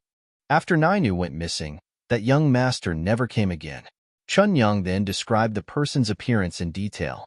After listening to her description, something suddenly flashed through Ning Shu's mind. She was stunned for a moment. What's wrong with being a noble? Do you know that young master? Chun Yang asked. Ning Shu came back to her senses and said apologetically, it's nothing. I was just lost in thought for a moment. Do you have anything else you want to know? I've already told you everything I know. After Chun Yang finished, she was afraid that the men in front of her would be dissatisfied if they didn't get the money. So, she hurriedly wiped her tears and went outside to serve. Before she left, Ning Shu begged her again. Ning Shu would try her best to appease her. After she left, Ning Shu looked at the small portrait of Nainu that she had asked the brothel mother and others to draw. She showed a distressed expression. Huiyamo was puzzled. Since there is a small portrait of Nainu, why don't we just take this small portrait and post it all over the street? Why do we have to check it one by one? Ning Shu sighed. It's not that simple. At that time, I was able to find Ruan Chong, and because of the red mole on his nose. But most people in the world don't have such distinctive features. Moreover, even the best artist can only draw a small portrait that is 60 to 70% similar. In our big capital, there are nearly 1 million people. There are at least a few dozen people who look similar. It's too blurry. He was born in Qingzhou. He set out to the capital 5 months ago. He traveled on a pleasure boat 3 months ago. He was good at singing. The identity of the sister he was looking for was unknown. She hadn't received any news for more than a year. How could she be sure that the sister must be in the capital? Half a month ago, she received a message. She got off the boat and went to the appointment without saying anything. When she left, she was very excited. How did she get in touch with the sister? After she left, there was a young master who looked for her. His identity was also unknown. Ning Shu dipped a little water and quietly wrote on the table. While writing, she sorted out the dead ends. When she wrote the last one, her fingertips paused. She drew a whole circle on it. Her clear eyes were full of deep thoughts. Then, she wrote the word Yun stroke by stroke. Why did the person Chun Yang mentioned look so similar to him? Chapter 60. Ning Shu could not stay on the boat for long, so she bid farewell to Prince Ku with a lot of questions. Perhaps they didn't believe that a little girl like her could solve such a big case. But these men didn't ask her what she had found out. Only Xiao Minglan said, "Little girl from the Ning family, let me know when you've solved the case so that this old man can kill some time." Ning Shu smiled and curtsied. She went back the way she came from. There was a female singer singing at the banquet. Her voice was lingering and moving. But the princes who were used to listening to heavenly music were not very satisfied. Xiao Yunsu said lazily, "This song is not bad, but singing these decadent songs is not very special. I heard that Nainu's voice on the moon-seizing lake was as ethereal as an immortal's. I didn't expect her to go missing before I even heard her. TSK, I don't know if she can be found." Xiao Yunsen suddenly thought of something and asked, "Speaking of which, little imperial uncle, why does the name Nainu sound so familiar? Why do I remember that there was a Nainu in your residence before?" Ning Shu's footsteps paused for a moment. She slowed down and walked up to the deck. The voices in the cabin continued. "Did I?" Xiao Minglan rubbed the soft hair of the beauty beside him and said casually, "The beauties in this prince's residence are like carps in the river. Other than my little Hong Yin, how could I remember anyone else?" Xiao Yunyin said from the side, "The women in these brothels have the same names over and over again. Perhaps they have the same name." "Is that so?" Xiao Yunsen did not think much of it and continued to chat with the other princes. "Speaking of which, sixth brother is really amazing. The bandits on Mount Yin she have been causing trouble for many years and have harmed many people. Imperial father has repeatedly sent troops." As Ning Shu went up to the deck, the voices in the cabin gradually faded away and then disappeared. The two returned to the small boat and returned to the shore. Today, the emperor was very strict with the princes. Xiao Yunyan and the others only dared to take a break for half a day. They did not dare to stay on Prince Ku's ship for too long. 2 hours later, the princes disembarked one after another and returned to their mansions. Xiao Yunsen, who had eaten a bellyful of fine wine from the western regions, smacked his lips and hummed a little tune as he leisurely jumped onto the shore. He called for the coachman and other attendants who had been waiting there for a long time. They helped him onto the carriage and hurried back to the palace before dark, so as to avoid being discovered by the emperor and being severely punished again. As soon as he boarded the carriage, he exclaimed in shock, "Io, this one is truly sorry to have disturbed your highness 7. Ning Shu smiled and nodded at him in greeting.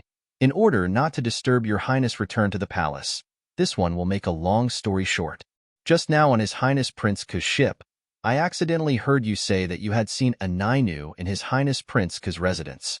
May I ask if that is the case?" Xiao Yunsen was a simple-minded person, and he was drunk, so he didn't think before he said, "Yes, I've seen her before. She sings very well, many times better than those on the boat."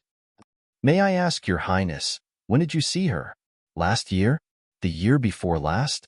How can I remember clearly?" Xiao Yunsen waved his sleeves and said, "Probably 1 or 2 years ago. It's been a long time, but not recently." Ningshu handed the small portrait of Nainu to him. Then please take a look at this portrait, Your Highness. Do they look similar? Xiao Yunsan frowned for a long time, then said, It's been so long. Who would remember? Don't those beauties in the musical house all look the same after putting on makeup? 1 or 2 years ago, the time did not match, so it was likely that they really did have the same name. Ningshu smiled and jumped off the carriage. She cupped her hands at Xiao Yunsan. Many thanks, Your Highness. Let's see you back to the palace.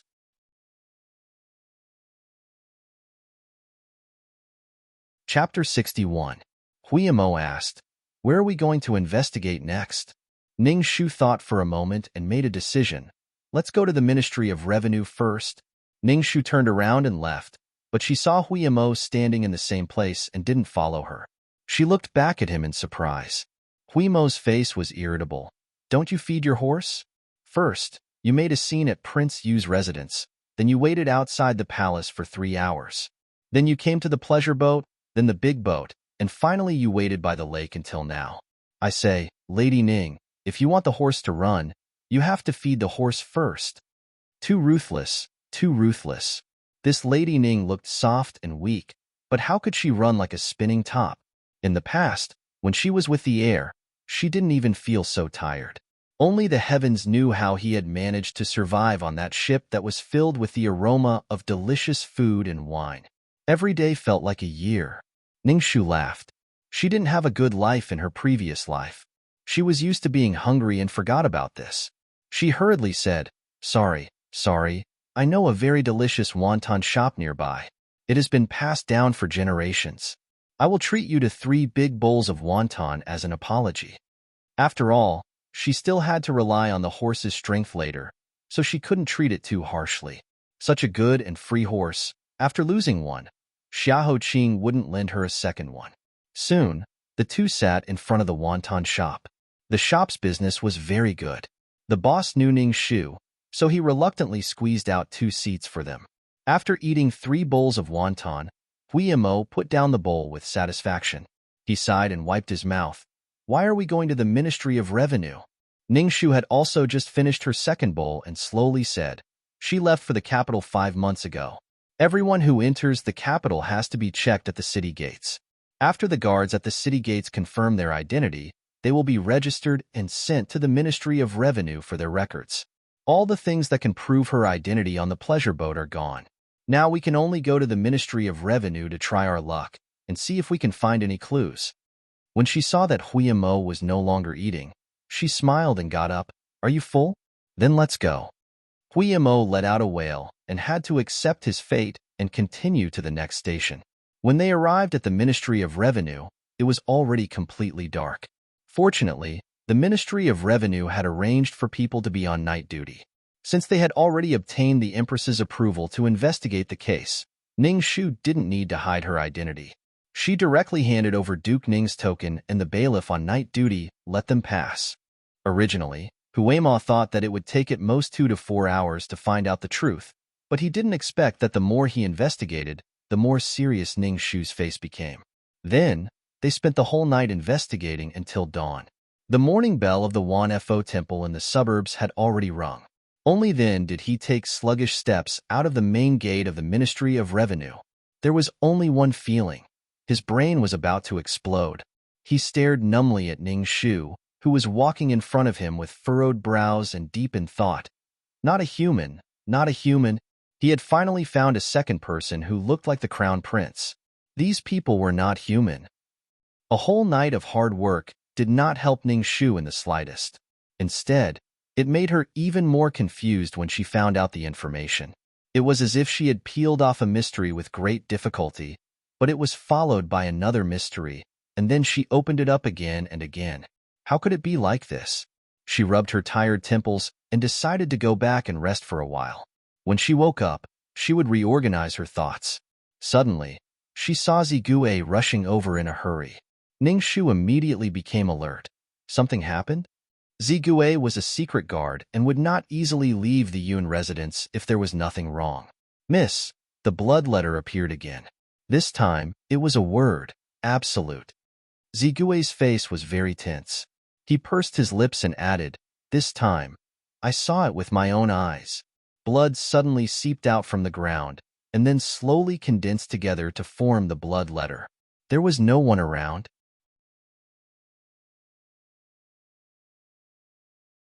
Chapter 62. When Ning Shu arrived, the entire Yun residence was filled with nervousness. Many people surrounded the large blood letter, and their eyes were filled with fear. Even Huiyamo was shocked when he first saw it. The large blood letter Absolute was arrogantly lying on the ground, like an evil spirit that escaped from hell. Other than fearing the Madam, Imperial Censor Yun, who had never been afraid of any corrupt officials, was now filled with panic and despair. Last time it was danger, this time it was absolute. Next time, would it be death or death? His Yun family's ancestral teachings were, be elegant, be upright, and distinguish between right and wrong. What kind of ghost did he offend? Was it really Empress Zhou who came to take his life? But what kind of mistake did his son make? Madame Yun, who had always been valiant, stood in front of Cloud Leaf's bed, quietly not saying a word until she saw Ning Shu appear. She suddenly jumped up. You're here. Quickly come and take a look. What is going on? Why is it like this? Since you can find Ruan Chang, you must be able to decipher these things, right? Who is the one who is pretending to be a ghost? Hurry, hurry. When she said the last sentence, she tightly grasped Ning Shu's sleeve and cried. Madame Yun cried and cried until she collapsed. Yun Ruahue immediately helped her up and then sent her to the East Warm Pavilion to rest with Imperial Censor Yun. The ground that Madame Yun was holding did not hurt, but it was boiling hot. Ning Shu silently lowered her head to look at the large blood letter that appeared on the ground without anyone noticing. How long ago was the ground swept? She asked. After a long while, a brave servant girl stood up and sobbed. Reporting to Lady Ning, half an hour ago, this servant personally swept the ground. After cleaning, there was really nothing on the ground. Qing Mei and Qing, you can testify for me. This servant has nothing to do with this. Ning Shu raised her hand, indicating for her not to make a sound.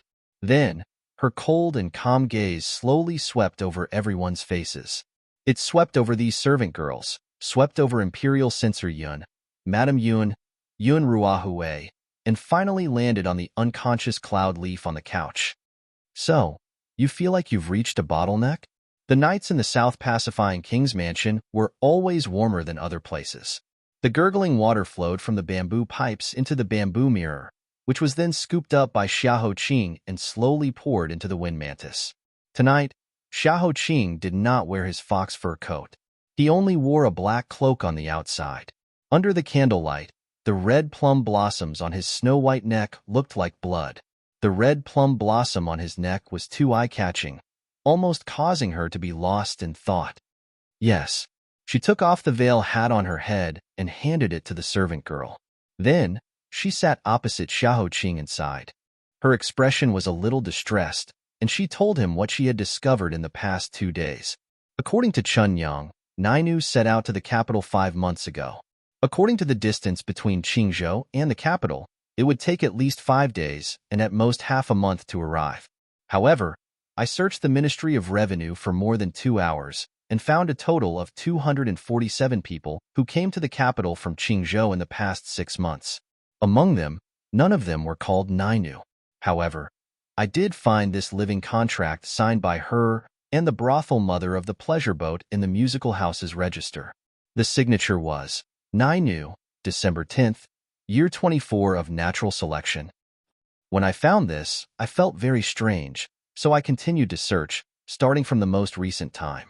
I searched the Ministry of Revenue with Huema for an entire night and finally found her name and time of arrival. May, year 23 of natural selection. This means that she arrived in the capital 2 years ago. Why would Nainu lie to Chun Yang about this matter? Also, she has been in the capital for nearly 2 years. Why did she only start to look for people recently? Where was she during the blank period of more than a year?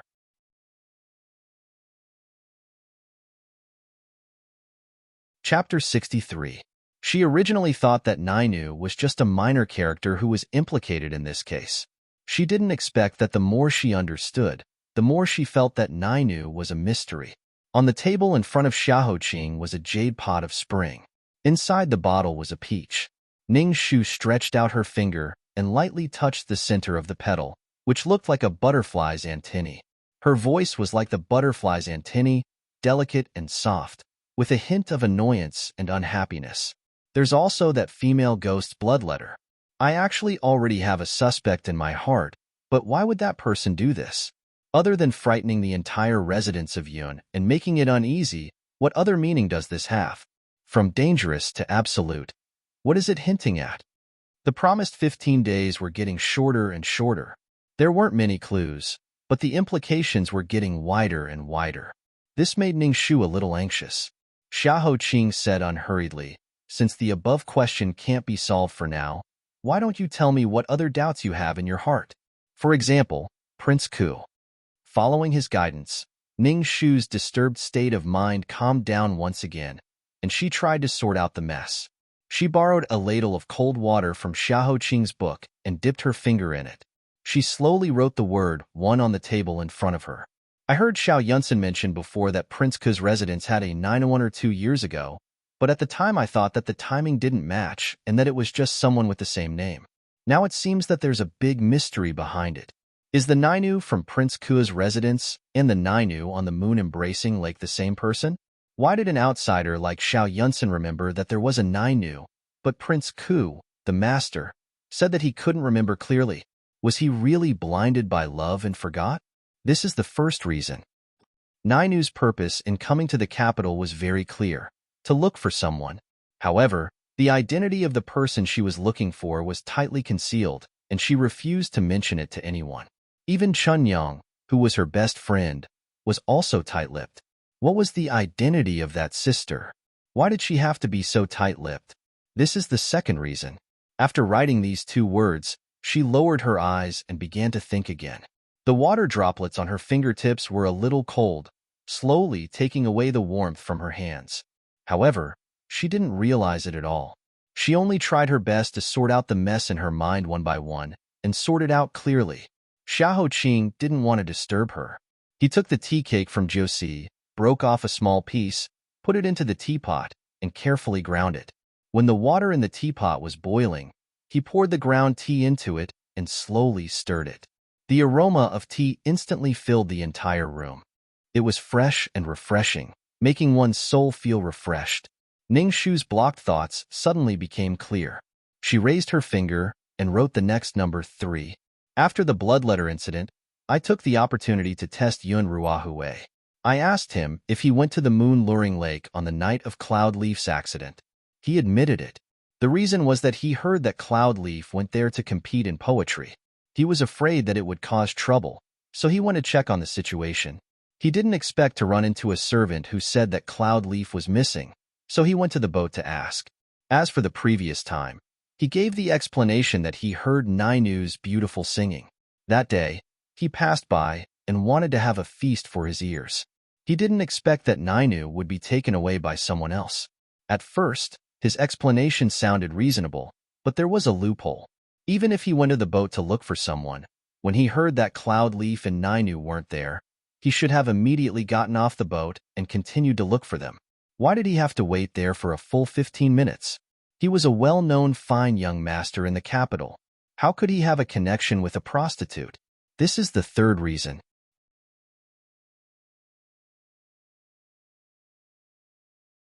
Chapter 64. It was late in the spring of March and April was approaching. The usual silence of the southern pacifying prince's residence was broken by the sweet voice of a young girl. Regarding this change, Xiaoqing slightly frowned and said indifferently, "Your 3 points of suspicion all revolve around Nainu." Ningshu nodded her head after he guessed correctly.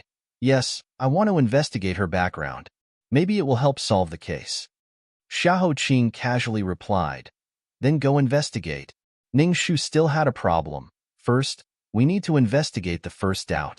The Prince Ku's residence's Nainu is not the same as the moon-embracing Lake Nainu. We need to investigate the Prince Ku's residence first. As far as I know, the prince's residence can't be casually entered. In order to ensure safety, we need to record the people who enter the residence one by one so that we can check them when necessary.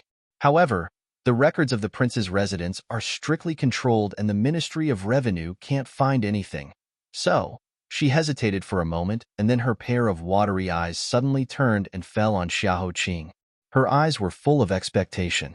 That gaze was too sincere, and Xiahou Qing was forced to feel it even if he couldn't see it. You want to ask me for information? Ning Shu was obedient and didn't say anything. The corners of Xiahou Qing's lips curled up into a cold smile. He knew that she didn't really come to complain to him tonight. The first time was for Huema. The second time was for him to promise to save her life. This time, it was for his information. In any case, every time she came to him, nothing good would come out of it. There were rumors in the capital that the eldest daughter of the Duke Ning was extremely beautiful. He didn't expect that her thoughts were even more beautiful. Xiahou Qing kept his mouth shut and didn't answer. Ning Shu's eyes were even more sincere, and she continued to work hard. The tea in Xiahou Qing's hand was boiling, and Ning Shu was one step ahead of him to sprinkle ginger and tangerine. By the time Xiahou Qing finished brewing the tea, Ning Shu had already prepared the tea bowls. She gave one to him and the other to herself. In the middle of spring, he held the pot in his hand and was as silent as ice. She obediently waited with a smile. This silent contest was a contest of who was more thick-skinned. In this aspect, Ning Shu seemed to have won by a narrow margin. In the end, he took into consideration that time was of the essence, and that the poison in his body could worsen at any time and take his life in advance. Xiahou Qing threw aside the tea set in his hand and coldly called out, "Jui." The young man next to him, who was more steady and silent than Huimo, nods respectfully and walks behind Xiahou Qing. With his back to Ning Shu, he presses something on the treasure shelf. With a muffled sound, the treasure rack slowly opened to both sides, revealing the snow-white wall behind it. Juicy went to the corner of the wall and pressed another mechanism. The wall flipped over, and a whole row of file shelves appeared in front of them. They were made into a very deep lattice. There were at least thousands of lattices. Each lattice had a different color and pattern. Ning Shu's eyes lit up. She knew he had it. She still remembered that night when she dug the grave and her identity was exposed by him. He blurted out all the details about her without hesitation. At that time, she guessed that he must have a huge database in his hands. Sure enough, he didn't disappoint her. However, at a glance, the database in front of her had hundreds of thousands of files. It was not easy to find the file about Prince Ku's mansion. Ning Shu was thinking about where to start. Before she started to flip through the files, she heard Xiahou Qing say with great familiarity, "Second shelf on the left, from the top to the bottom. All the details about Prince Ku's mansion are there. The information that is too confidential cannot be leaked out. Whether you can find it depends on your luck. See for yourself."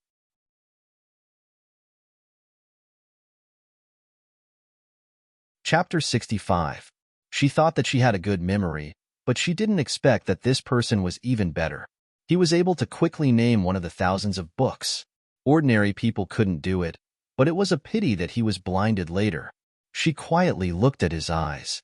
She really wanted to know how beautiful the eyes of Prince Xiahou, who had opened the hearts of most of the girls in the capital, were under the black silk cloth.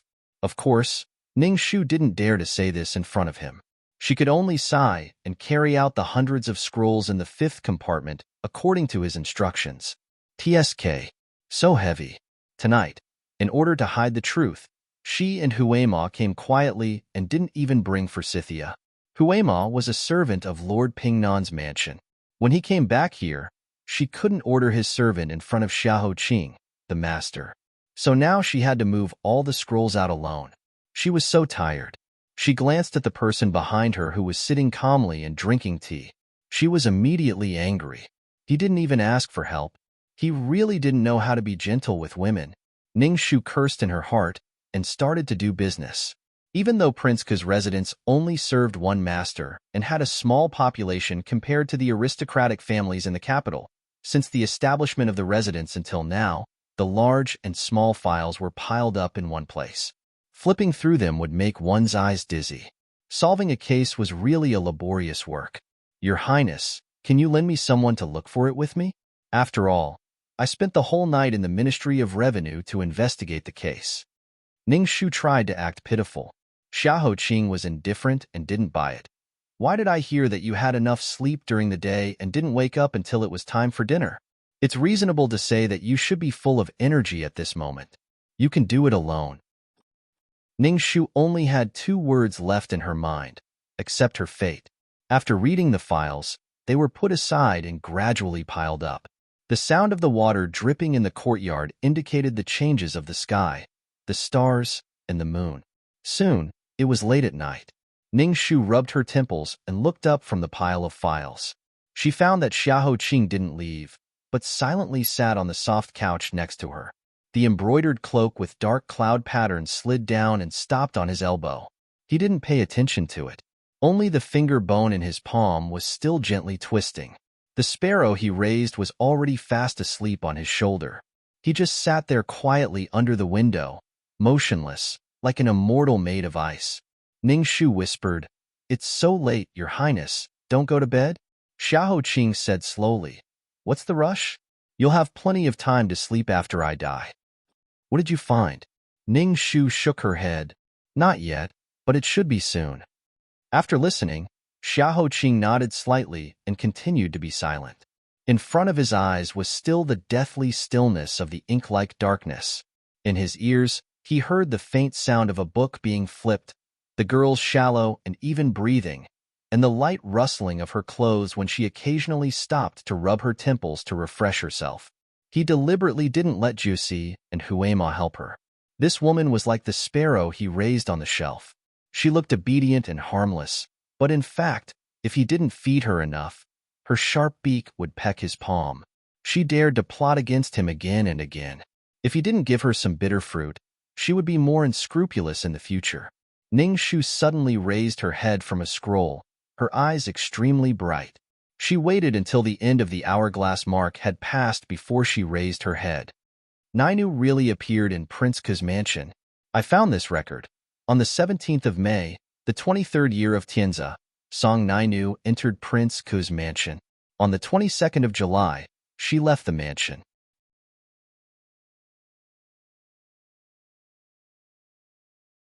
Chapter 66. The file also recorded that Nina's age and appearance at the time, which matched the Nainu at Moon Seizing Lake. It seemed like the night's work had not been in vain. Ning Shu's gaze quietly shifted and landed on the vast pile of files. The files here were so complete, then wouldn't there be files in the Imperial Palace as well? Also, would he be hiding his own files? Ning Shu had just reached out her hand, preparing to flip through the files when he wasn't paying attention. But just as she reached out to touch a scroll, before she could pull it out, she heard the silent person behind her suddenly open his mouth. His voice was slow and low, with hidden killing intent. "Don't randomly flip through it. Be careful. The more you know, the faster you die." Xiao Er's extended claw immediately retracted. Ning Shu pursed her lips and decided not to provoke him. "I want to investigate Yun Ruahui again." Xiahou Qing pointed at another file for her. Ning Shu moved it over and continued to flip through it. The tiredness from the past few days of rushing about unknowingly caused her to fall asleep while leaning against the pile of files. When she woke up, the sky was already bright. The bird on Xiahou Qing's shoulder had already woken up and lively flew to her elbow, chirping crisply. Ning Shu woke up and found that her body was not cold. She didn't know when, but someone had covered her with a blanket. She raised her head and saw that Xiahou Qing had not gone to bed yet. One of his hands was propped up on his head as he leaned against the soft couch and slept through the night. His breathing was even, and it seemed like he had not woken up yet. Ning Shu quietly walked over and bent one knee to look at him. She didn't know why, but she didn't dare to make a sound at that moment. Her gaze fell on his other hand. The ivory bone in his palm was faintly discernible between his slender fingers. Even though he was asleep, he was still holding onto this thing. Ning Shu's heart was filled with curiosity. She carefully reached out her hand and tried to hook the bone out from between his fingers. But just as she touched the corner of the bone, his palm suddenly tightened and grabbed her fingers. His other hand was like the wind and like a dragon, instantly bringing her slender neck into his palm. "Oh!" Ning Shu subconsciously groaned in pain. She wanted to open her mouth, but no sound came out. Jusi heard the commotion and rushed over. He didn't expect to see this scene as soon as he entered the room. Ishitsi was holding Lady Ning's hand with one hand and her neck with the other. The distance between them was so close that their breaths were just inches apart. If someone were to walk over and give him a gentle push, if it was Huiyamo who came in, he would have already made a fuss. However, he was Juicy. He lowered his eyes and calmly reported, "Master, it's Lady Ning." Xiaoqing was already awake. He frowned and loosened his grip on the neck that was about to be broken. He pushed the person away and said coldly, "What are you doing?" The air that she had not breathed in for a long time finally entered her lungs again. Ning Shu rubbed her aching neck and used her loud voice to hide her guilty conscience. "I just wanted to thank you for draping the blanket over me last night so that I wouldn't catch a cold. It was too painful. No wonder people said that a sleeping lion couldn't be touched. Who knows when it would wake up? It would be bitten to death." Xiao Qing put the palm bone into his sleeve and said expressionlessly, "Oh, it's Juicy who was meddling. What does it have to do with me?" Juicy was stunned for a moment and bowed his head respectfully. "It's me who was meddling. I know I was wrong." Ningshu, Xiao Qing got up and Juicy went forward to tidy his clothes. Noticing that Ningshu was still standing there, Xiao Qing's face was expressionless. He said quietly, "You should have found the thing you wanted to find. Why are you still here?" He had already asked her to leave. If she continued to stay, she would have no face. Ningshu angrily walked back to the pile of files. She picked up Yun Ruahue's file and read it quickly. She didn't even say goodbye and left directly. After she left, Juicy asked if he was going to wash up and eat. Xiao Qing paused and said, "Call Huiyamo here." "Yes."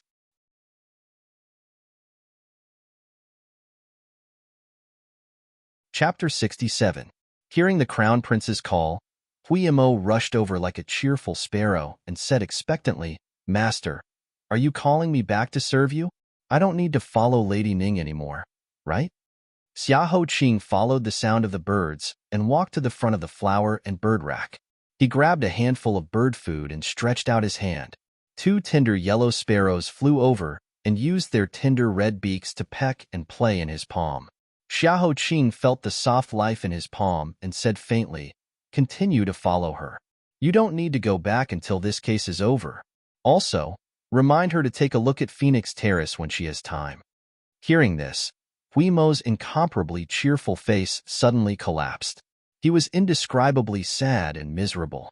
"Do you really want me to go? Can I not go? Young Mistress Ning is so intelligent, and Miss Lian Xiao by her side is also very clever. I think they will be able to handle it. I don't think I need to add feet to a snake." He still wanted to struggle, but suddenly he found that his crown prince slightly frowned. His heart was alarmed.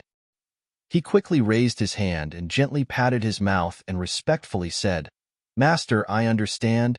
After that, he turned around and continued to complete the task. When he was about to step out of the door, he heard Xiao Qing's low voice again. "Try not to let her die easily." Huiyamo respectfully said, "Yes." Then he walked out. Xiao Qing was the only person left in the large hall. It was spacious, bright, and quiet like water. Only the tiny creature in his palm was still playing and jumping about, oblivious to everything. Xiao Qing remembered that under his 5 fingers, the woman's neck didn't seem to be tougher than the sparrow in his hand. It might be a pity if she died easily. In the early morning, Prince Ku's mansion was particularly quiet. No one dared to make a sound. After the housekeeper of the mansion served Ningshu tea, he bowed his head and waited aside. Ningshu quietly ate the snacks and tea as breakfast. Huiyamo quietly stuffed the snacks into his cherry mouth and sighed. When will this day come to an end? It wasn't until 9:15 that the most important prince in the capital lazily got up.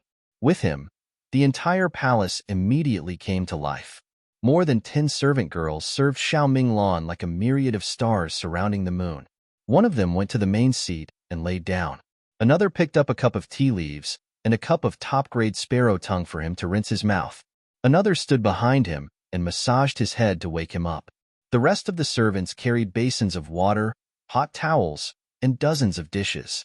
They lined up in an orderly manner, and the queue stretched all the way out of the house. After he used a hot towel, he finally woke up completely. He glanced at Ning Shu and said, "Isn't this the little girl from the Ning family? Qin Ji has already returned to the pleasure boat. Why are you looking for this prince?" Ning Shu had long heard that this master had a bad temper when he woke up. She smiled and apologized. "It's really rude of me to visit your residence, but I'm investigating a person who is closely related to the cloud leaf case, so I can only come and disturb you." "Who is it?" "Nainu. Yesterday, I heard the seventh prince mention that he had seen you in your residence, so I wanted to ask you to recall carefully. Perhaps you can really remember something." Xiao Minglan smiled and looked at her playfully. "Aren't you afraid that this case is related to me? I remember that when I entered the palace when I was 5 years old, I happened to see the sixth prince being accused of stealing the hairpin. I didn't know the immensity of heaven and earth and raised an objection, causing concubine Qi to be unhappy.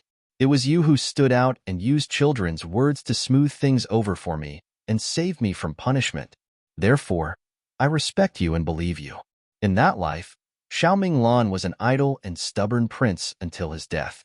Whether it was the struggle in the imperial court or the secret affairs of the previous dynasty represented by Empress Zhou, he didn't care about them. Setting up such a trap was meaningless to him. Xiao Minglan smiled and was very happy.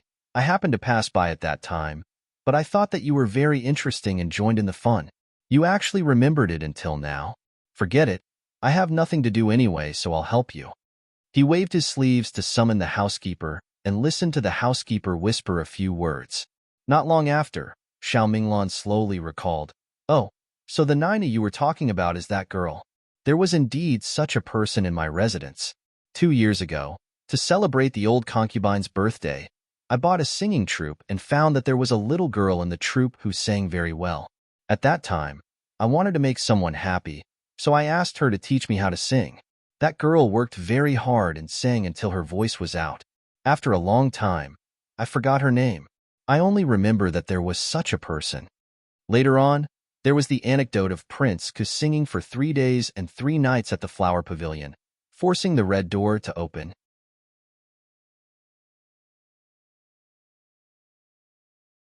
Chapter 68.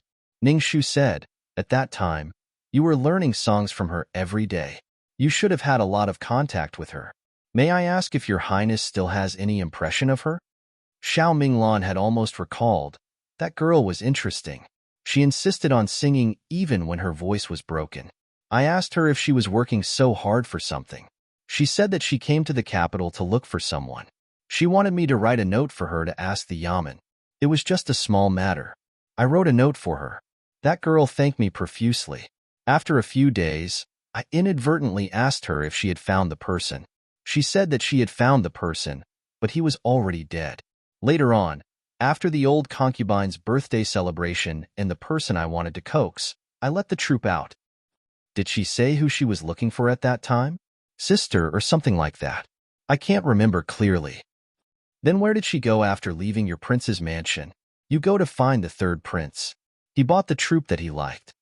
Before leaving Prince Ku's mansion, Xiao Minglan ordered the housekeeper to give her the name list of the troupe and the details of the troupe leader.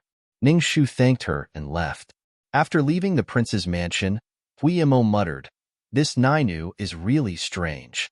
2 years ago, she said that she had found the person, but he was already dead. After such a long time, she appeared again and continued to look for him. Could it be that she had found the wrong person? There is also the third prince, Xiao Yunyan. At that time, the seventh prince mentioned that he had seen Nainu. It was Xiao Yunyan who immediately picked her up. He told him not to think too much, but he obviously bought the person he liked. I feel that the third prince is very suspicious." Ning Shu was not anxious. After a short period of confusion yesterday, she had quickly adjusted herself. She was even a little hot-blooded to fight. Now, I am not afraid of more problems. I am only afraid of fewer problems. The more clues we have, the more likely it is to solve the case. Let's go and have lunch. We will call for Scythia and split into 3 groups. It was already the 6th day. The deadline of 15 days was less than 10 days. There was not much spring rain in the capital, so the next rain was very precious. As soon as the pearl-like raindrops fell, the white pears all over the streets danced. The people all found shelter from the rain and gathered together to smile and admire the flowers, and the rain as they chatted. The entire city was filled with the light and refreshing fragrance of the watery pears. However, the joy elsewhere had nothing to do with the Yun residents.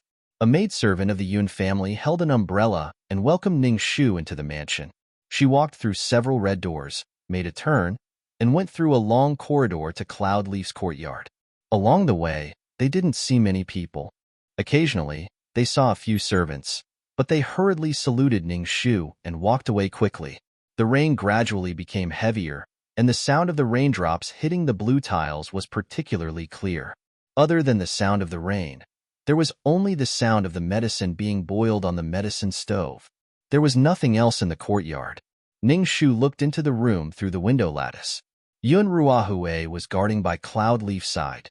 Perhaps because he was tired, he supported his head with one hand and leaned against the side of the bed.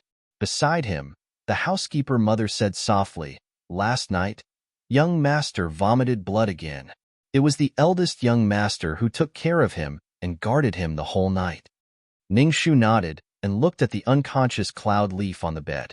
Because of the poison, his face was deathly pale and there was no trace of blood. 2 months ago, when they first met in the Plum Mountain, the peach blossoms had withered in the blink of an eye. The person who used to have bright and pure eyes now seemed to be a different person. She couldn't see the sincerity and straightforwardness of that day.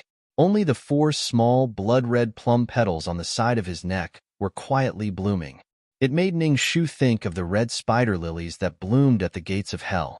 They looked beautiful and dazzling, but in fact, they were the claws of the tortured evil spirits in the purgatory. They reached up from the 18 levels of hell and invited every ghost to accompany them. Ning Shu suddenly thought of Xiaoqing. It was different from Cloudleaf's emergency. At that time, he was 10 years old and watched the petals in the mirror slowly take away his 5 senses and 6 senses. He went from not being able to smell the world to not being able to taste the bitterness and sweetness. Day after day, year after year. For a whole 10 years, he couldn't even see last year. How would he feel? Panic, fear, anxiety, worry, anger, despair, unwillingness, collapse. Among them, did he experience them one by one? Then he took them and beat them day and night into a thick shell, indifferent and indestructible. Ning Shu was stunned for a moment. Suddenly, she heard a few whispers. She came back to her senses and looked at Yun Ruahue, who was trapped in a nightmare. She didn't know what he was dreaming of, but the young master who was always gentle like jade was now tense. His tightly knitted eyebrows were full of panic, loss, and panic. Beads of cold sweat kept rolling down his forehead. "No, father. Let her go. Let her go." Ning Shu was slightly surprised. She leaned closer to listen. Yun Ruahue's lips trembled violently. Suddenly, he took a deep breath and his voice became extremely sad. "Don't blame me. You shouldn't have come." Nyan-boom. Spring thunder suddenly sounded in the sky. Yun Ruahue was suddenly awakened.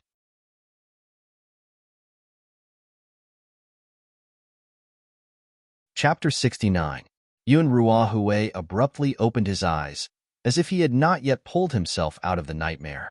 His eyes were unfocused, and his hands were pressed on his knees as he breathed rapidly. Ning Shu calmly walked in and took out a clean handkerchief and handed it to him. She asked in a low voice, "Is the eldest young master sick?" Yun Ruahue took it and nodded his head in thanks. He wiped the sweat off his forehead and restored his clean and gentle face. He stood up and smiled slightly.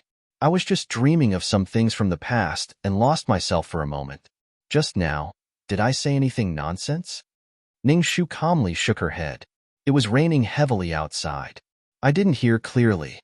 Yun Ruahue turned his head and looked. He stood up and walked out of the room. Looking at the curtain of rain outside, he muttered, "It's raining so heavily." Ning Shu followed and looked at him with a smile. "I heard that the eldest young master was traveling a few years ago and went to many places. On the way, he met a woman who entrusted her life to him." Ning Shu admired and envied him. "I just haven't heard the eldest young master mention it yet." Yun Ruahue quietly looked at the curtain of rain in a daze. After a long time, he sighed emotionally. "Yes, it's been a few years. Today, He wore a sky-blue robe with moon gauze on the outside. It was swept up by the wind, cold and lonely. He stood under the eaves and didn't care about the wind and rain soaking his clothes. The first time I met her, it was also raining. It was the third day I had just arrived in Jiangnan. It was different from the capital. The rain in Jiangnan came without warning. One moment the sky was high and far. The next moment it was drizzling like cotton. I had just arrived in Jiangnan and was completely unprepared.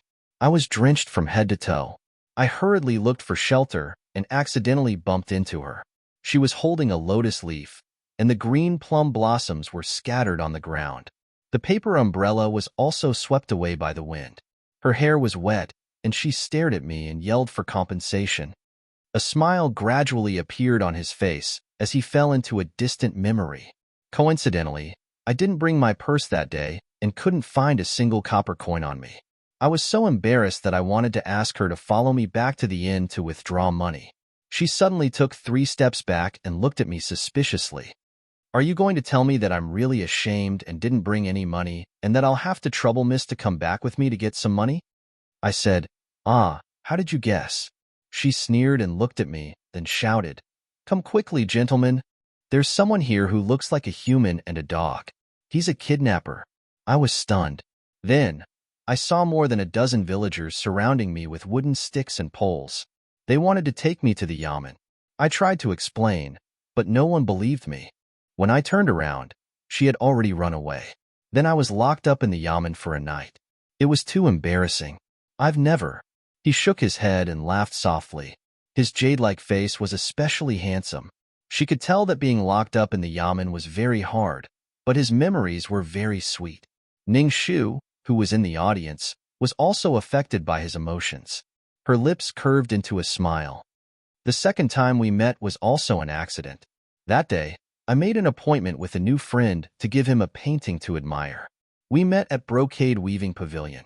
That day, there were many guests at Brocade Weaving Pavilion. As I was walking down the stairs, I was pushed by someone. I lost my grip on the painting and fell down the stairs. Just as I was worried that I might lose the painting, I heard a clear scream from downstairs. I stood at the top of the stairs and looked down. A woman wearing a scarlet dress was holding the painting in one hand and covering her head with the other. She was crying out in pain. When I looked down at her, she also looked up at me. I recognized her at a glance. It was her again. Ning Shu smiled faintly. It seems that it was fate. Yes. Although I've read thousands of books, I've never believed that there's such a thing as the golden wind and the jade dew. When they meet, it's better than countless things in the world. But at that moment, I knew that it was fate. Because of the pain, her eyes were red. She glared at me with anger and grievance. I don't know why, but my heart didn't know how to beat. I hurriedly ran down the stairs to apologize to her. She said, Why is it you again? You kidnapper. Why did your master let you out to harm people? I tried my best to explain to her, I'm really not a kidnapper. Last time, you misunderstood. This time, I'll pay for all your medical expenses. Then I went to look for my purse, but it was gone. I thought that the person on the stairs might have been a pickpocket who deliberately bumped into me to steal money. Helpless, I could only tell her, I'll give you this painting as compensation. She opened her eyes wide. I thought you were a kidnapper, but I didn't expect you to be a swindler. How much can a tattered painting be worth? She thought for a moment and said, Forget it. It's better than nothing. At least I can sell it for 3 or 5 copper coins. I chased after her and asked for her name. She said, My name is Bad Luck when I meet you. I'll have to trouble you to stay away from me. Later, I found out that she didn't sell the painting, because when she opened it, she found that the painting was of her. After that, I found out that she was an unregistered courtesan at Brocade Weaving Pavilion. She asked for money because several of the girls in the pavilion caught a cold. The brothel mistress wouldn't give her a single copper coin.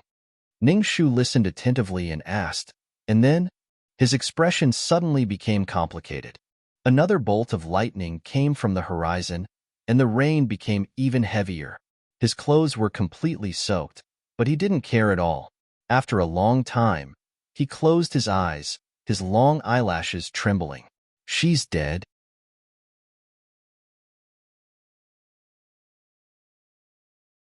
Chapter 70. Eldest Young Master. The medicine is ready. The voice of the housekeeper mother sounded. Yun Ruahui quickly pulled himself out of the memory. He nodded to Ning Shu and went into the room to feed the medicine to Cloudleaf. When he stepped over the threshold, Yun Ruahui accidentally slipped. A small portrait suddenly floated out of his sleeve and was rolled up by the wind. His face changed greatly. He was so anxious that he didn't care about anything else. He hurriedly chased after it. My painting! Fortunately, a hand rushed in time to catch it before it fell into the water. Yun Ruahui solemnly thanked Ning Shu. After carefully putting it away, he went back to the room to take the medicine that had just been boiled in the hands of the maidservant. He personally fed the medicine to Cloudleaf. His eyes were gentle, and his expression was very careful. Ning Shu couldn't help but fall into deep thought. If she didn't see it wrong, the small portrait just now was of a woman's back. The bracelet on the woman's wrist was exactly the same as the one she saw in the brothel yesterday. She turned her head and looked at Yun Ruahui seriously through the delicate pattern on the window lattice. When he was recalling the memory just now, his eyes were full of warmth. But when he said, "She is dead," his expression was very complicated. There was regret, remorse, and even resentment. It wasn't towards others, but towards her. After more than half an hour, the rain finally stopped. A shallow rainbow hung in the sky, and the sun also drilled through the clouds. The whole capital was bustling with people coming and going as usual. Not long after, Forsythia and Huiyamo came back from outside. Lin Xiao said, "I have found the leader of the troop." She said that 2 years ago, it was indeed the third prince's residence who bought the entire troop. After that, she did not have any contact with the girls in the troop. Huiyamo said, "The Ministry of Revenue said that they checked the records of the year before last. They didn't receive any note from Prince Ku. The Jingji government also asked, but they didn't find it either." Ning Shu frowned. Then how did she know that the person she was looking for was dead? It was futile to think about this now, so Ning Shu put it aside and said, "Brother Huiyamo, I'll have to trouble you to check on Yun Fei's current condition later. As for the Phoenix Terrace that your master mentioned, let's go after nightfall." Okay. Yun Ruahui's robe was wet. After feeding the medicine, he went to change his clothes. While no one was paying attention, Huiyamo immediately pulled up his troublesome skirt and knelt in front of Cloudleaf's bed, and began to feel his pulse. First, he lifted his eyelids, observed his lips and tongue, and then took out a silver needle and pricked his fingertip. He said with certainty, "His eyes are cloudy, his tongue is green and sluggish. His vision and taste senses are damaged." After pricking his fingertip, he did not move at all. Only after a while did he have a weak reaction. His sense of touch is slow. As for his sense of smell and hearing, he is unconscious. He pressed his hand on Cloudleaf's internal organs. But his internal organs are damaged. His meridians are blocked. It's similar to my master's, but it's more serious. He vomits blood frequently. Is it because his body is weak? Finally, he pulled open Cloudleaf's lapel and carefully looked at Cloudleaf's neck. The shape, color, and position of the 4 plum blossoms are exactly the same as the one on my master's neck. It should be the kiss of the plum blossoms. His condition is stable, but I'm afraid it's too late to save him. Ning Shu immediately flattered him and smiled. "Brother Huiyamo, you're really good at both the pin and the sword. You're very skillful." Huiyamo was very proud. "You haven't seen my master. He's omnipotent. My autopsy, Xian's sharpness, Tian Wen's 10 lines at a glance, Juxi's strategy, and so on were all taught by him. Compared with my master, my insignificant skills are not enough." If it weren't for, Ning Shu guessed the second half of his sentence should be, if it weren't for last year, his eyes would no longer be able to see. He had long expected that he would gradually lose his 5 senses in the future. It was as if his hands were broken and his eyes were blind. So, he planned in advance. He dismantled all his talents one by one and taught the people around him. He let them be his eyes, his brain, his elbows, and even the knife to dissect himself after he died. Someone tried to control his life with poison, so he worked hard to take back the control from the other party. Such a temperament, such tenacity. From being complete strangers to seeing him for the first time. Ning Shu expressed her heartfelt respect for that man. It's just... She reached out and touched her neck, which was still painful. She was very resentful. He was too cruel and merciless. Poor her delicate skin. Tomorrow, there will be a big bruise. Huiyamo finished the autopsy and was about to put the cloud leaf back to its original state. Suddenly, he saw Cloud Leaf's hair. He was surprised in his heart and pushed Cloud Leaf's hair aside. Suddenly, he caught a few very small red dots at the root of Cloud Leaf's hair. He wondered, "What's this?" When he was about to take a closer look, he suddenly heard the housekeeper of the House of Yun rushing in to report. "It's terrible. It's terrible. Lady Ning, Feng, Phoenix Terrace Empress Zhou, has appeared."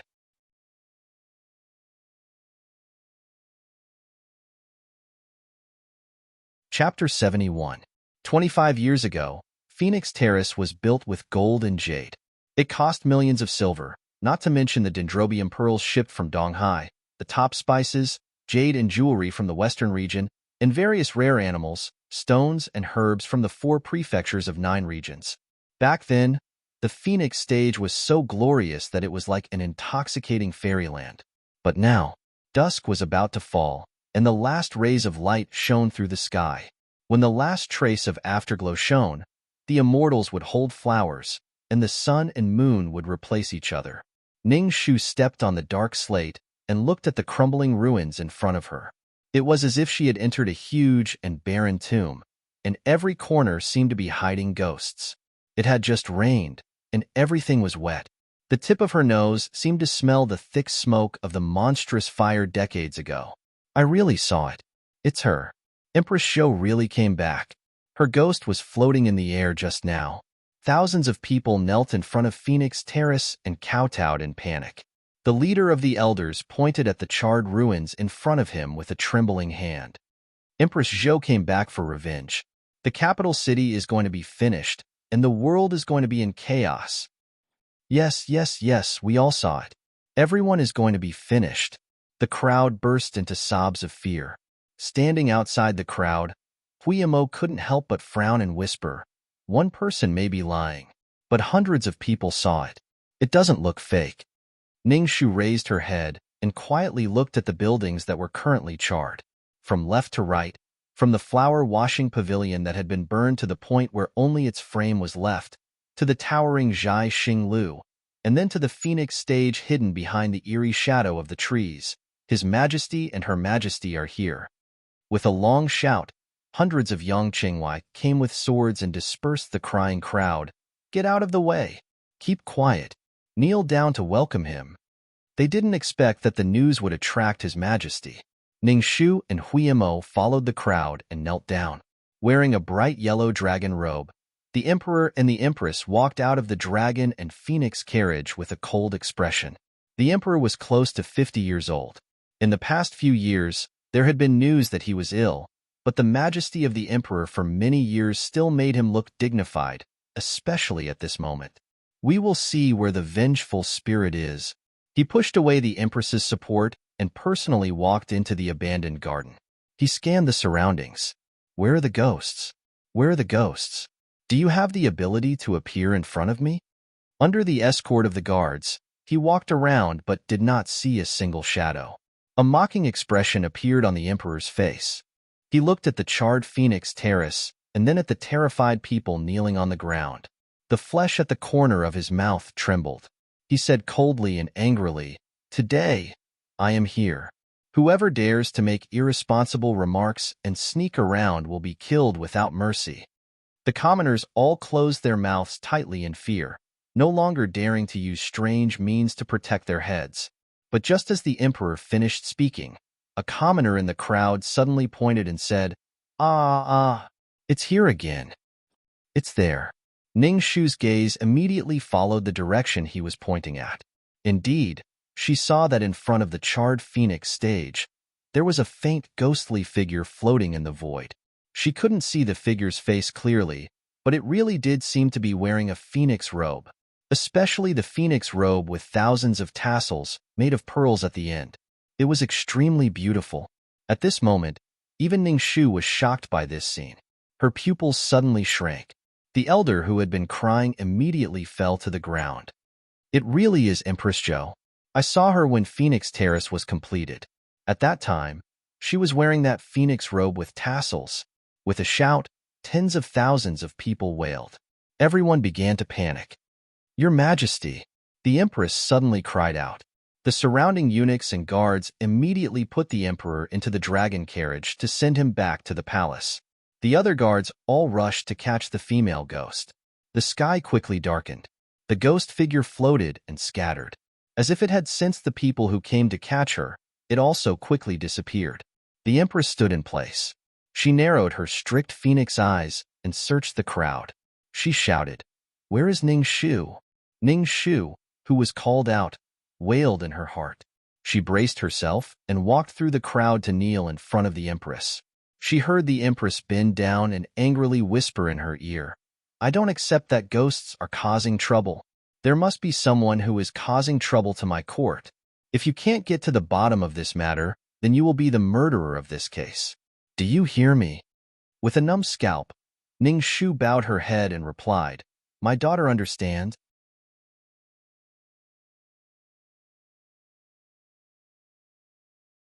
Chapter 72.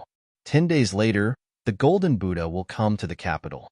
If you haven't solved the case by then, you can only use your blood as the first gift to welcome the Golden Buddha. After saying this, the Empress went back to the palace under the escort of the palace maids and bodyguards, the thousands of Dragon City guards who had received the order to disperse the crowd. Everyone was ordered not to talk nonsense, but if a drop of cold water was poured into a pot of oil, how could such a big movement be covered up? The news would be spread all over the capital tonight. You are so unlucky. Huiyamo looked at her with a pitiful gaze. You have the reputation of being a jinx to the 9 clans. Now that such a thing has happened at Phoenix Stage, there is no one in the entire capital who is more suitable to take the blame than you. Ning Shu touched her knee, which was painful because of kneeling, and didn't say anything. You took the blame yourself? TSK, TSK, TSK. You're so lucky.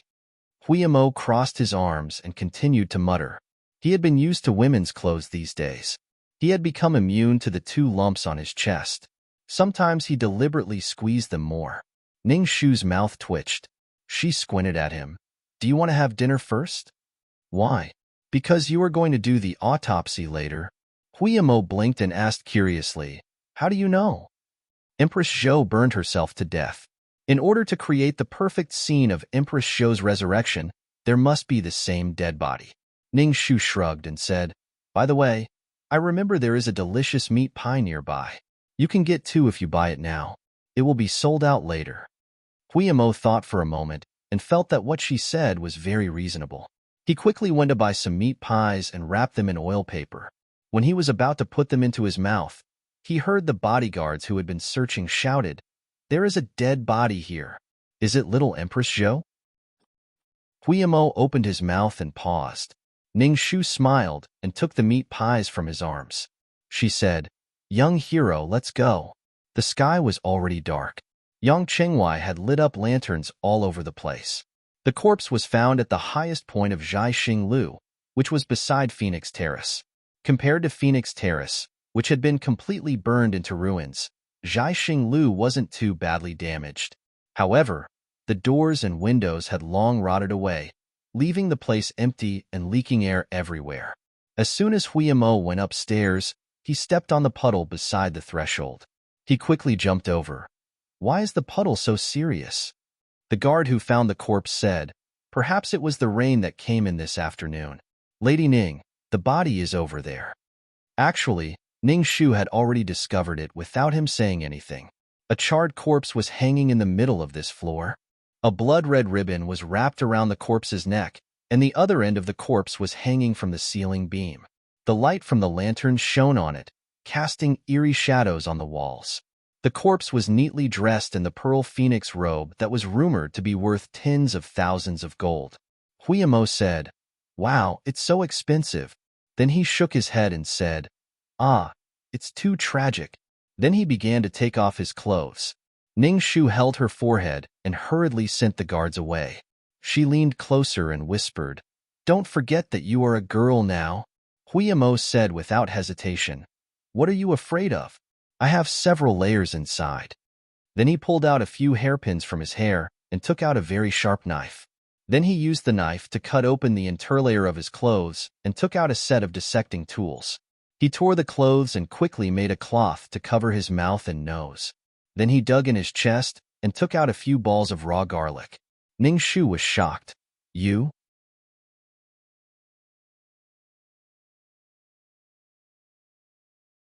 Chapter 73. Huiyamo takes a stone and starts to grind the garlic and soak it in the cloth.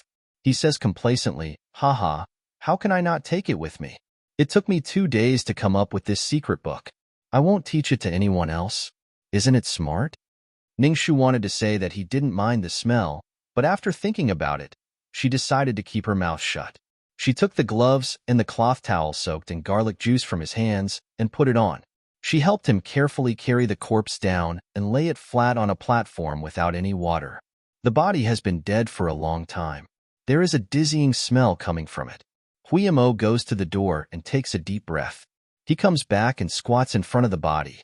He says, "Excuse me." Then he starts to work. 6 feet 3 inches tall. She was not raped before she died. The cause of death is that she was stabbed in the heart. The knife went right through her heart. She didn't show any signs of struggle. Ning Shu listens to him and analyzes, "Did you find any traces of knockout drugs in her mouth, throat, or intestines?" No. The murderer was either a very strong man who could control her without any resistance and then stab her to death, or he suddenly swung the knife when she was unprepared. The knife went right through her, indicating that it was very likely to be someone she knew, which was why she was so unguarded. Or it was the last one. Which one? The ghost of Empress Zhou enchanted her mind. Huiyamo trembles when he hears this. It was one thing for others to say, but he had seen it with his own eyes. The ghostly figure floating in the void was too real, and he couldn't help but believe it. He quickly shakes his head to shake the horrible scene out of his mind. He lowers his head to untie the phoenix robe on the body. The victim was burned after she died. Her face was burned the most. According to the weather and the decay of the body, she died less than a month ago. Her phoenix robe is intact, but there is a lot of dust on it. Judging from the marks on her neck, she was hung on the beam 2 days ago. Otherwise, her head would have been cut off. Ningshu looked around carefully and found that there were 4 relatively large puddles on this floor. She frowned and bent down to touch the corpse. She continued, "The deceased should have been buried in the ground after death. These days, the murderer noticed that I was investigating this case, so he dug up the corpse and created the strange scene today. He completely blamed this case on Empress Zhou. Let's go out and check later. We should be able to find a piece of land that has just been turned over nearby." As for the fire after her death, it was probably because she didn't want others to find out her identity. Huimo's hands carefully touched the burnt flesh, judging from the growth of the left palm, the phalanges, the wrist bones, the radius, and the ulna bones. He should be around 18 or 19 years old, no more than 20 years old. His body is well proportioned. There are calluses on his fingers, but there are no calluses on his palms. I need to clean up the remaining flesh on my face and remodel it with clay. I should be able to recover about 70 to 80% of it. Ning Shu. If there are no calluses on the palms, it means that they don't usually do heavy work. But if there are calluses on the fingertips, it's a characteristic of people who play the zither. She raises her head and looks from the high beam above her head to the broken half of the wall opposite the door. There used to be countless rare treasures here. They were either destroyed in the fire many years ago or stolen by the people who broke in later. Now the walls here are empty except for the grayish-yellow wall in the south. The mural of immortals descending to the earth with stars in their hands is broken and withered. Only half of the wall is left, which is particularly desolate. After looking at it, she goes back to Huiyamo and squats down. Please open her throat and check if there are any calluses or polyps on her vocal cords.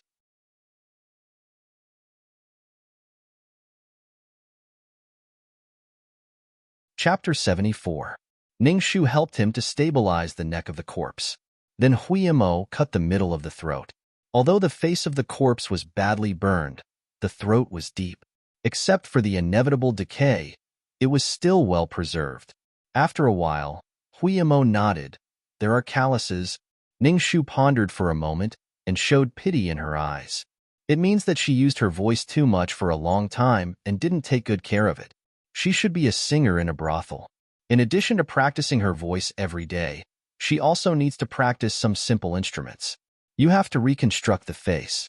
But according to the current situation, I think she is the one we have been looking for. Nainu? Nainu. After listening, Huiyamo looked at the corpse in front of him and his eyes were slightly stunned. They had spent so much effort to find the person who took the initiative to appear in front of them. This feeling was really unpleasant. Although according to their analysis, since the murderer dared to openly display the corpse in front of them, he would definitely not leave any clues. However, the two of them still worked tirelessly to dissect and analyze the corpse thoroughly. The result was that they found nothing. When they came out of Zhai Xinglu, Huiyamo hurriedly took off the gloves that were stained with rotten meat. He looked up at the moon and felt dizzy, depressed, and hungry. The tip of his nose sniffed and suddenly smelled the fragrance of the food beside him. He looked and saw Ning Shu taking out the oiled paper bag that contained the meat patty and was eating heartily. Just as he was about to ask for a piece, he suddenly noticed that there was a piece of meat in the middle of the meat patty that was bitten. He could see that the shop was very serious when making the pies. Every piece of meat was finely chopped and mixed together with a secret sauce. Even if it was cold, he could still smell the tempting fragrance. But when he thought of the burnt and rotten meat on the corpse, Huimo's stomach suddenly turned. Just now you and I examined the corpse together. How can you still eat it? You are simply... Although he had examined many corpses and had seen blood on his hands, he had never eaten in front of a corpse. Even when Shitzi taught him how to dissect corpses in the prince's mansion, he just distinguished the bones while Shitzi drank tea. He had never eaten anything. This woman was too terrifying. Ning Shu took a step forward and put a piece of meat pie in front of him. What's wrong with this? If they really forced someone into a corner, there would be people who would eat them up. Didn't you say you were hungry before the autopsy? Here, I'll give you a piece. I wrapped it quite tightly and it's still warm. It's especially fragrant. Hurry up and have a taste. Leave. Me. Far. Be careful. Looking at Huiyamo running away, Ning Shu smiles evilly. Young man, you have to pay the price for mocking others. Have you learned that? She finished eating the meatloaf and was about to clap her hands and step out of the gate of this desolate garden when she suddenly felt a slight wind rushing towards the back of her head. She lowered her head and 3 darts pierced into the tree trunk in front of her. She didn't have time to react before another 3 followed. Ning Shu sucked in a breath. Just when the 3 darts were about to pierce through Ning Shu's chest, Huiyamo flew quickly and threw out the last piece of garlic that he didn't use just now. Then his body was like a whirlwind in front of Ning Shu. 3 darts, one was hit by the garlic in his chest, one was kicked away by his foot, and the last one was caught between his teeth. Huiyamo kneeled on the ground with one knee, tilted his head and spat out the dart that he caught with his teeth. A crisp sound. There was a rustling sound in the dark shadow of the tree in the distance. When Huiyamo rushed over, the other party had already escaped. Picking up the darts on the ground and placing them in her palm, Ning Shu narrowed her eyes and said, "Looks like we have to be faster."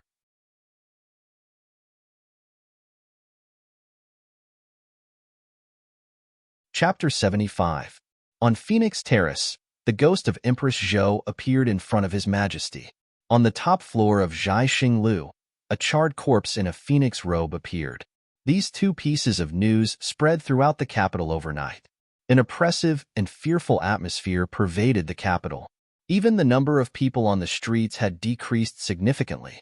Children were locked up at home, afraid that they would run around and be possessed by resentful ghosts, becoming the second corpse to be hung on Zhai Xinglu. Buddhist temples and Taoist temples in the capital were crowded with people. They were all fighting to buy willow water, charms, and other items to ward off evil spirits.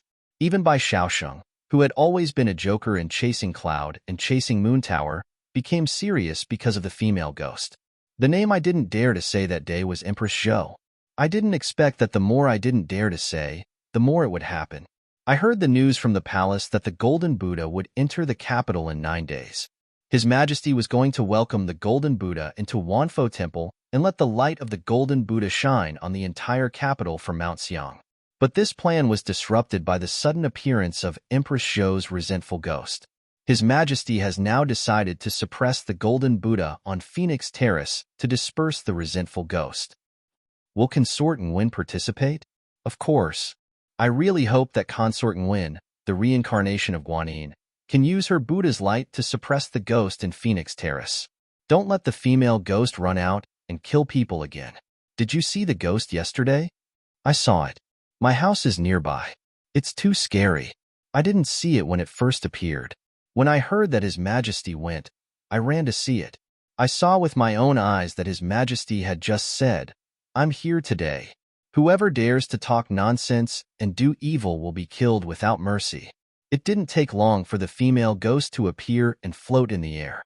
Thousands of pairs of eyes saw her. She was wearing a phoenix robe that was burnt black. I could faintly hear the ghost's cry. Even His Majesty fainted from fright. Ever since that ghost shadow appeared, our group of people moved out overnight. Now, we are all staying at our relatives' houses. I don't know if we can escape this disaster. Could the charred corpse in the phoenix robe be Empress Zhou's punishment for us for not believing in her? Sigh. I'm afraid this year won't be a peaceful one. May the gods and Buddhas bless us. May the heavens bless us. After leaving Chasing Cloud and Moon Chasing Pavilion, Ning Shu sat in Xiahou Qing's carriage, slowly traveling through the bustling Eastern Market. Ning Shu lifted a corner of the curtain and looked outside. Only half of the stalls that had filled the entire street were left, and the crowd that had stood shoulder to shoulder had also disappeared. There were only a few people in front of the magic booth. The booth owner didn't get any reward for performing a few magic tricks, so he sat on the side in frustration. Ning Shu looked for a while and asked Juicy to stop the carriage. She put on her veiled hat and jumped down from the carriage. She walked to the stall owner and said, "Stall owner, I saw you perform a few magic tricks when I passed by your shop earlier, especially that empty cage of birds. I saw with my own eyes that your cage was empty. When you covered it with a black cloth and blew on it with fairy air, several birds came out of it. It was really amazing. I went back and pondered for a long time, but I still couldn't figure it out. I scratched my ears and cheeks for several days. I just want to ask you what the secret of this magic trick is." The booth owner smiled and said, "This is the craft passed down from my master. If I tell you, I can only eat the northwest wind." Ning Shu laughed, clear and carefree, like a delicate young lady raised in a boudoir. She was incomparably innocent. "Booth owner, don't worry. I won't steal your bowl of rice. I'm just satisfying my curiosity and going back to play by myself. If you can tell me, I'll pay you well."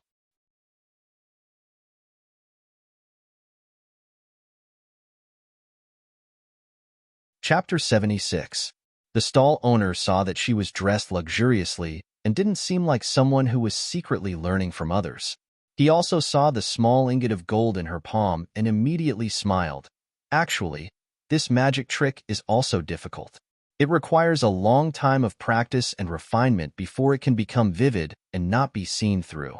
It's not difficult, but it's not difficult either. It's just a trick and a clever idea. Let's take the empty cage as an example. Actually, this cage was specially made. There was another layer below, and in the middle, there was a small mechanism. When I covered the cage with the black cloth, my hand took the opportunity to press the mechanism, and the few birds that were hiding in the lower layer came up.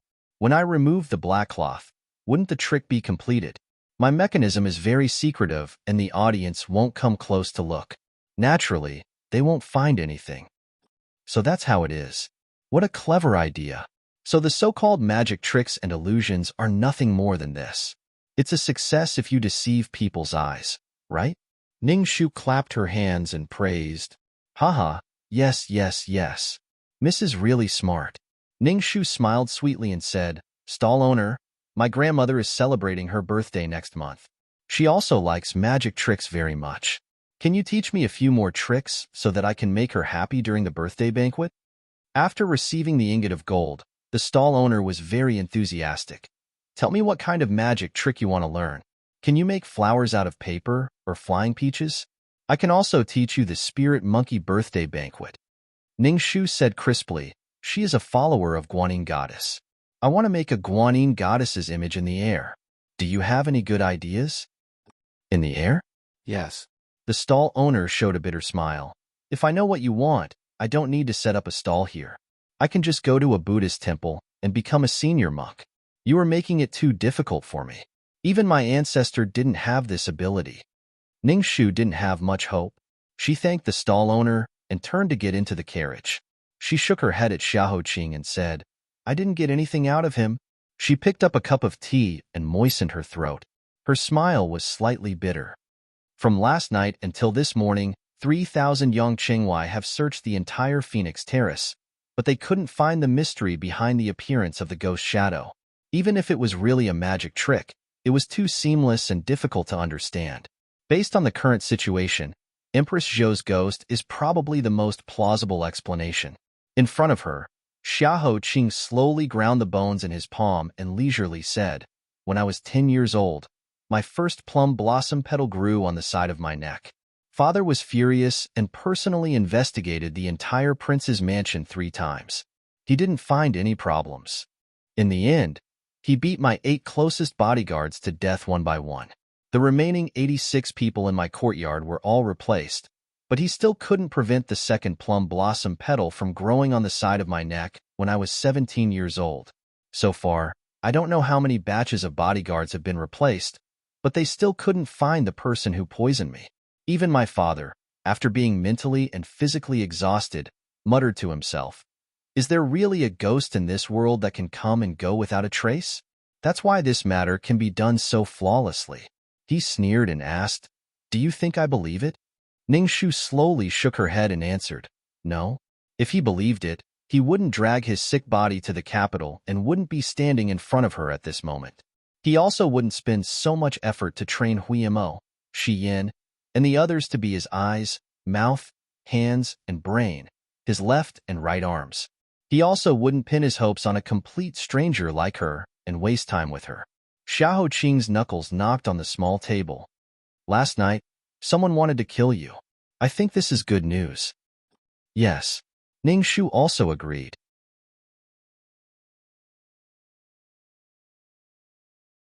Chapter 77. Outside the carriage, Huimo, who was walking slowly with the carriage, frowned in confusion. How could an assassination be a good thing? Last night, if he or Lady Ning didn't react in time, Lady Ning would have died in Phoenix Terrace. He continued to listen while looking around vigilantly. Ning Shu's voice was soft and firm. Originally, the other party made Empress Zhou's ghost appear in front of thousands of people yesterday. It was a very good move. When I saw that scene, even I was stunned. This move was simply wonderful. But his mistake was that he didn't restrain himself and took the opportunity to kill me. Instead, he revealed a flaw. This means that I have been investigating Nainu's matter and dissecting Nainu's body, which made him feel threatened. It also made me start to suspect. I always thought that the center of this case was Cloud Leaf. Maybe I was wrong. Nainu is the most important part, and Cloud Leaf was only poisoned because he accidentally saw the process of her death. Xiahou Qing was silent for a moment, apparently thinking about her words. How many suspects do you have? Ning Shu slowly said, At present, there are 2 things that can be confirmed. First, Nainu and Yun Ruahui must have a deep and confidential relationship. Yesterday, when he said in the nightmare, Don't blame me, you shouldn't have come, Nian. The word after that should be the word slave. There is also the small portrait in his sleeve to prove it. Second, the opera troupe that Nainu was in 2 years ago was bought by the 3rd prince, Xiao Yunyan. After that, more than a dozen girls in the troupe didn't have any contact with the troupe leader. What happened to those girls is worth investigating. Xiahou Qing nodded and said in a clear voice, Investigate it as soon as possible. I hope you won't waste the life that I saved you before. Ning Shu also had the same idea. The morning bell of the 7th day had already rung. Whether it was the time she promised Madame Yun or the time to meet the Golden Buddha, there were less than 9 days left. Following their analysis, the carriage soon stopped in front of the Namping mansion. Ning Shu put on her veiled hat and followed him into the mansion. This time, the treatment was much better than last time. Xiahou Qing magnanimously sent Josie and Huimo, to help her move all the files in the third prince's residence and read them together with her. Juicy is worthy of being taught by Xiaoqing to read 10 lines at a glance. He flips through the files very fast. Ning Shu is not much slower than him. Soon, the files they have read are piled up in front of them. Only Huimo begins to feel dizzy after flipping through a few books. Shouldn't investigating a case be something cool and heroic? I watched the great detectives in the drama. As soon as they appeared on the scene, their eyes would sweep around the crime scene a few times. Then, they would pinch their fingers and immediately pinch the murderer. Why do we keep drowning in all kinds of files and files? Ning Shu's eyes continued to work. She diverted some of her attention to him and comforted him with a smile. That's why it's just a drama. Most of the solving process of a case requires a lot of time to search for clues. This process is destined to be boring. Especially the older the case, the harder it is to find clues. This is even more important. In this dynasty, the princes can leave the palace and open a mansion after they are crowned at the age of 15. The files in the third prince's residence are only 5 years old. It's not a long time. Be patient. Huimo let out a depressed sigh and then calmed down. The hall quickly returned to silence. Except for the sound of several people flipping through the books, there was only the sound of Xiaoqing's fingertips playing chess. Ning Shu watched from 7 in the morning until noon. When she was tired, she raised her head and twisted her sore neck. Then, she looked at Xiaoqing, who was sitting under the window. The bright light outside the window jumped in through the window lattice and quietly went through the bead curtain. It fell on his face and clearly reflected the curve of his side profile on the wall. In front of him was a white jade chessboard. There were 19 horizontal and vertical lines on the chessboard. There were 361 intersection points. He held white in his left hand and black in his right hand. He placed chess pieces one by one on the chessboard without any delay. Ning Shu was amazed and blinked her eyes. Then, she looked at Huimo and Juicy, who were quite calm. It seemed that this scene was rare and ordinary. She thought for a while and guessed that Xiaoqing was born with an amazing memory. Remembering the layout of the chessboard was just a small matter.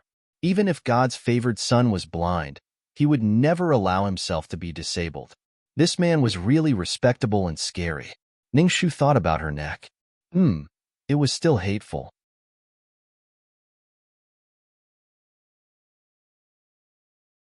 Chapter 78. After cursing in her heart, Ning Shu continued with what she was doing. The three of them worked together, so they saved a lot of time. After a simple lunch, they filtered out all the files related to the girls in the opera troupe. In 2 years, out of the 24 girls, 15 died? When the results came out, Huimo frowned in confusion. How could so many die? He checked again.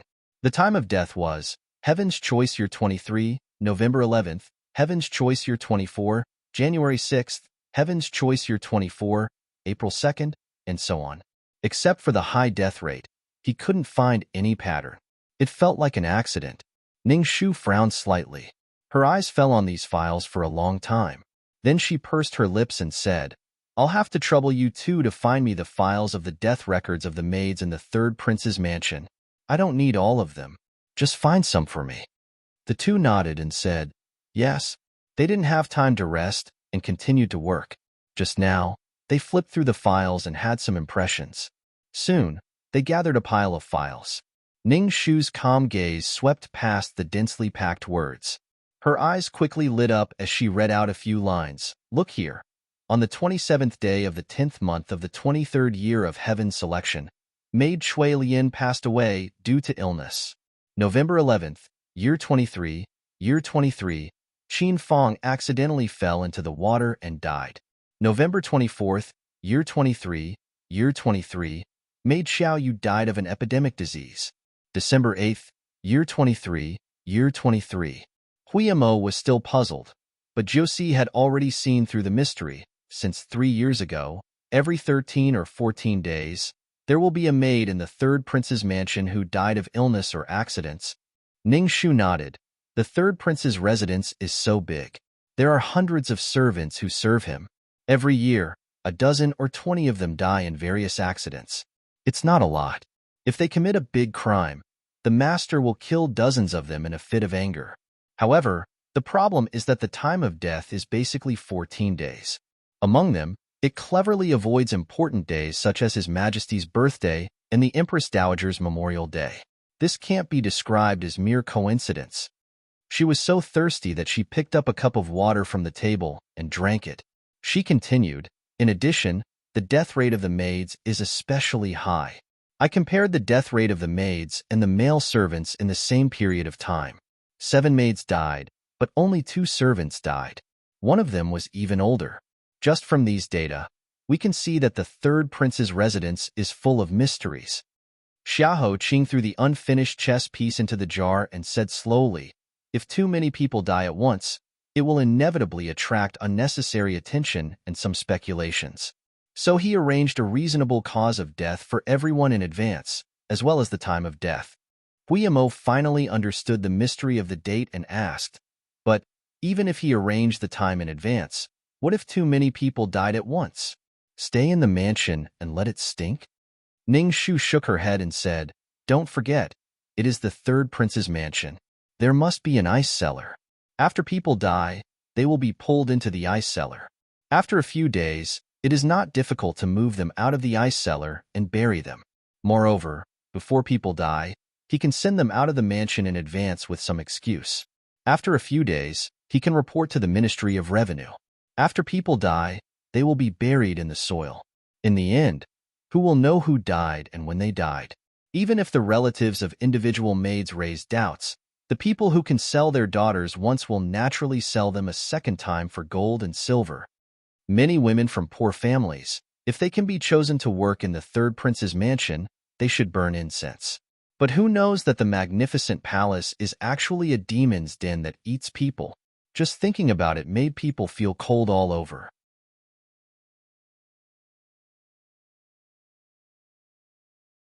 Chapter 79. Her throat was already uncomfortable, and after speaking so much, the young girl's sweet voice sounded a bit hoarse, making people who heard it feel thirsty. Xiahou Qing reached out to pick up the cup of tea that he had just placed on the table, but he suddenly discovered that the cup had moved and the water inside was empty. He slightly wrinkled his brows and pressed his thumb on the cup, his face unnatural for a moment. But that unnaturalness came and went quickly. He calmly moved the cup to the side and said in a low voice, when will the next damned person from the third prince's residence be? Ning Shu calculated in her mind and said, it should be within these 2 days. In these few days, I will arrange for people to take turns guarding outside the third prince's residence to see if they can catch any clues. However, I am afraid that the matter of Phoenix Terrace will be exposed, so the third prince's residence will be temporarily restrained. Then it will all depend on luck. Xiahou Qing said, you said before that before Nainu disappeared, she left her family's heirloom bracelet with the procuress. If we put some effort into it, we might be able to find some clues. Ning Shu nodded. I also have the same idea. Moreover, Chun Yang asked me before, so I should give her an explanation. After putting on her veiled hat, Ning Shu took Huiyamo and left, preparing to go to the moon-seizing lake again. Wait. The voice of the person behind her interrupted her movement to leave. Ning Shu looked back at him in surprise, thinking that he still had something to say, but she saw that he suddenly threw a small jade-colored porcelain box in his palm. She caught it, in? Xiahou Qing seemed to be calm as he said, this is an ointment to promote blood circulation and disperse blood stasis. Take it and use it. She touched the porcelain box in her palm. It wasn't too cold, and it seemed to still have the residual warmth of his palm. Ning Shu raised her eyebrows and said with a smile, is this an apology from your highness for strangling my neck yesterday? Heh, it was rare for the cold as ice his highness to feel guilty. Xiahou Qing pursed his lips and seemed to feel that the air in the hall was a little stagnant. He stretched out his finger and lifted a corner of the bead curtain. He frowned and said coldly to the window, you're thinking too much. I just feel that your voice is not as strong as before. It's hard to listen to you. Ning Shu couldn't help but sneer. Heh, men. After Ning Shu left, Xiahou Qing sat silently in front of the table under the window. The begonia outside the window bloomed just right. A pink and white petal quietly crept in and floated to the side of his hand. It was like a light kiss, but also like the foot of a dragonfly brushing across the surface of a lake, creating a ripple. A moment later, Xiaoqing said, "Juicy, take this tea set out and smash it." Juicy was stunned for a moment. His eyes fell on the tea set. He suddenly realized what had happened and immediately said, "Yes." Then he stepped forward, tidied up the tea set, and turned around to take it out. He raised his hand and was about to smash the first cup. But he heard His Highness's voice again. "Wait." Through the window, Juicy felt that His Highness's calm voice seemed to be mixed with a trace of irritation. "Put it away. Don't let me see it again." He looked down at his nose at his mouth, and his mouth at his heart. He didn't interrupt and respectfully replied, "Yes." After leaving the Namping mansion, they got on their own carriage. Hui Mo drove the carriage to the west of the city. Ning Shu leaned on the soft cushion to rest for a while. While she was half asleep, the carriage suddenly stopped. Ning Shu was caught off guard and woke up. She was about to ask what happened. Hui Mo lifted a corner of the curtain and whispered, "It seems to be the fifth princess's carriage." As soon as he finished speaking, a mama came over. "Is it the eldest miss of the Ning family? Our princess invites you." The fifth princess? She didn't remember having any dealings with this princess. She thought it was because of the case. Ning Shu rubbed her swollen temples and put on a model smile to get off the carriage to greet her.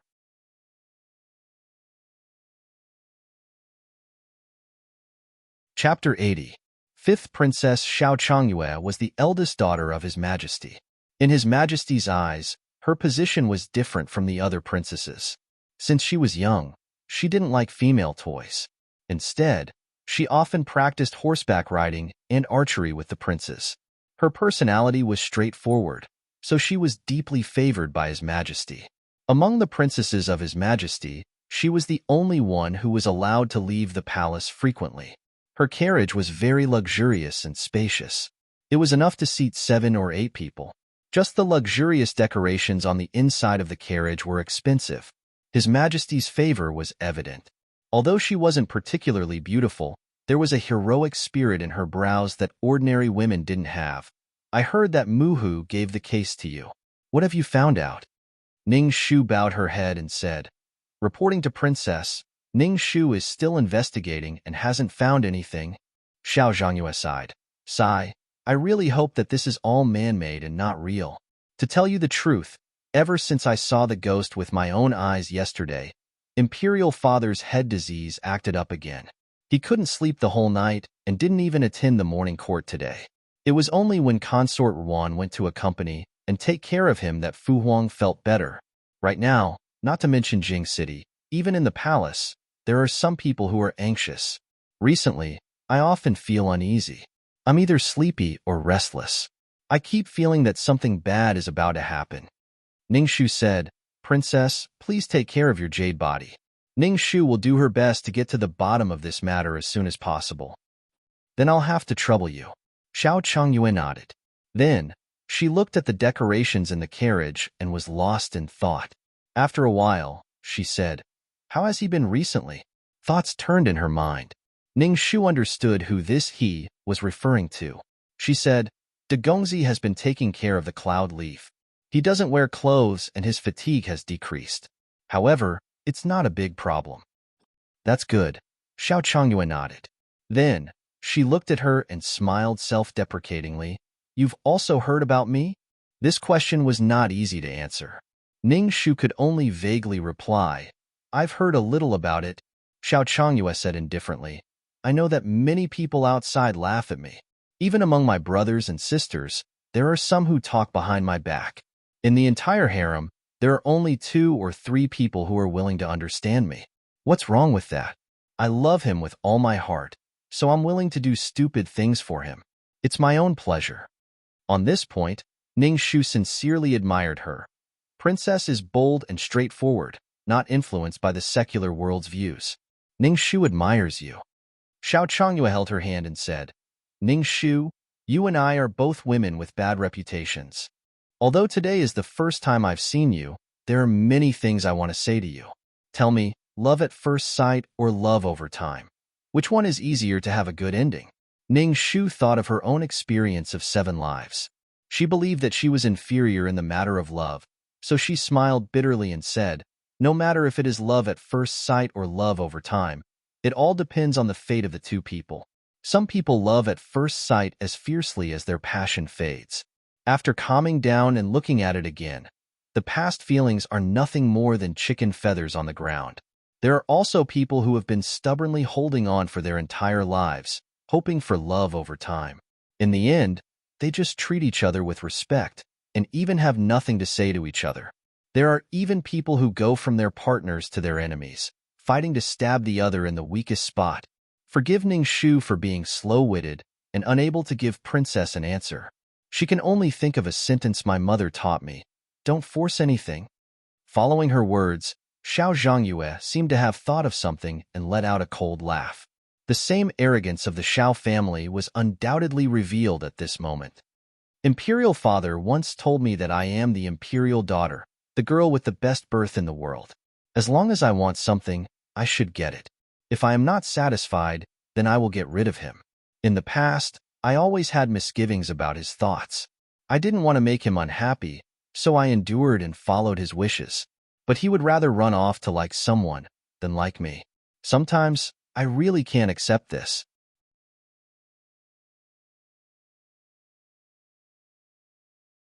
Chapter 81. Ning Shu looked up at her in surprise and found that Xiao Changyue's eyes were somewhat illusory. She muttered to herself, "Don't force anything, but what if I insist?" "Your Highness?" She realized that she had lost her composure and immediately changed the topic. "Are you going to the west of the city?" "Yes. Does your Highness have any orders?" Xiao Changyue casually waved her hand. "No, you can go to your own thing. I hope to hear the good news of you solving the case as soon as possible." This princess came inexplicably, said a lot of inexplicable words, and then left inexplicably. Ning Shu suspiciously looked at the extravagant carriage.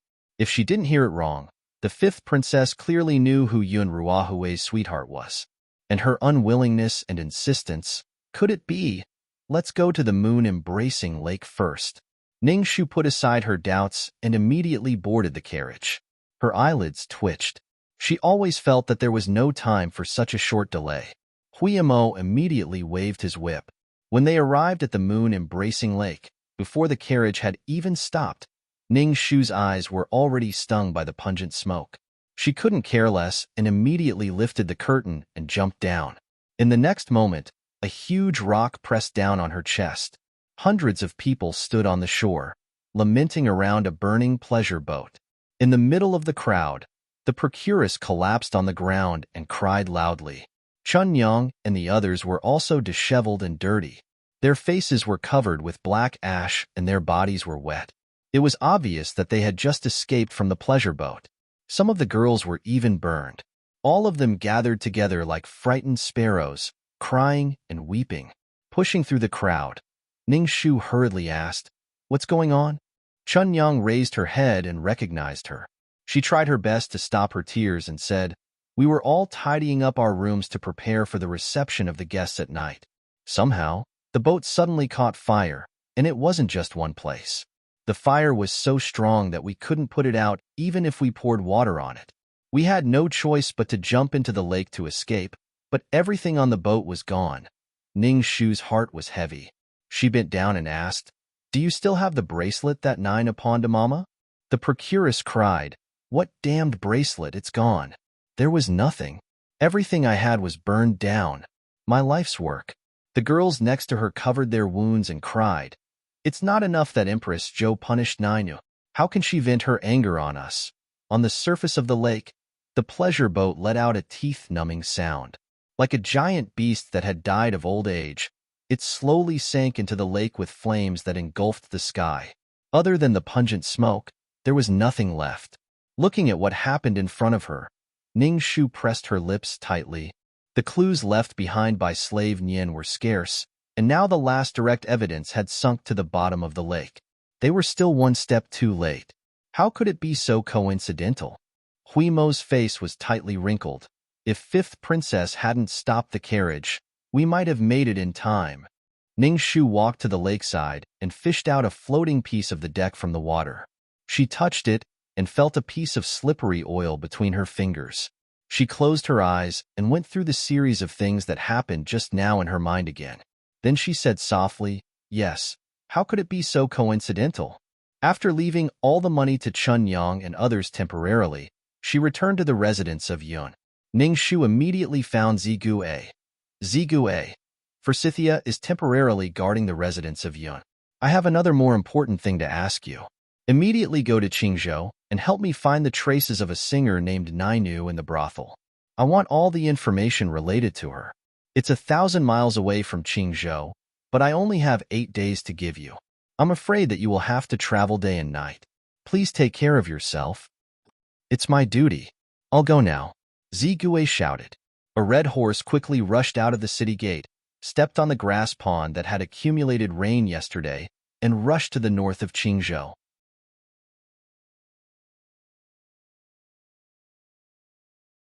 Chapter 82. Eldest Master, do you believe in vengeful spirits? Ning Shu sighed as she stood in front of Cloudleaf's bed. She suddenly turned to Yun Ruahui and asked. Yun Ruahui frowned and asked, Lady Ning, why do you suddenly ask? Do you also believe in the rumor that Empress Zhou took her anger out on Cloudleaf and harmed him? Ning Shu smiled and shook her head. She pulled back her sleeves and cut off the extra leaves of a begonia. She inserted it into the flower pot beside Cloudleaf's bed. I've been troubled and unable to sleep for the past few days, so I casually flipped through Taiping Guangji. I was deeply moved when I read 2 stories. The first story was about Zhang Shang, who was obsessed with love, who met Li Hua, who valued friendship and righteousness. The 2 of them eventually fell in love and stayed together for the rest of their lives. The second story was about Hua Xiaoyu, who was born of a concubine in the prince's residence. After her father's death, she became a geisha. Unfortunately, she met Li Yi, who was a hypocrite. After she was abandoned, her heart died and she became a vengeful spirit. In order to seek revenge, she wreaked havoc on Li Yi's life. Li Hua and Hua Xiaoyu were both born in the brothel, but their fates were completely different. How could anyone not sigh when they saw such a huge difference in their lives? That's why I asked just now.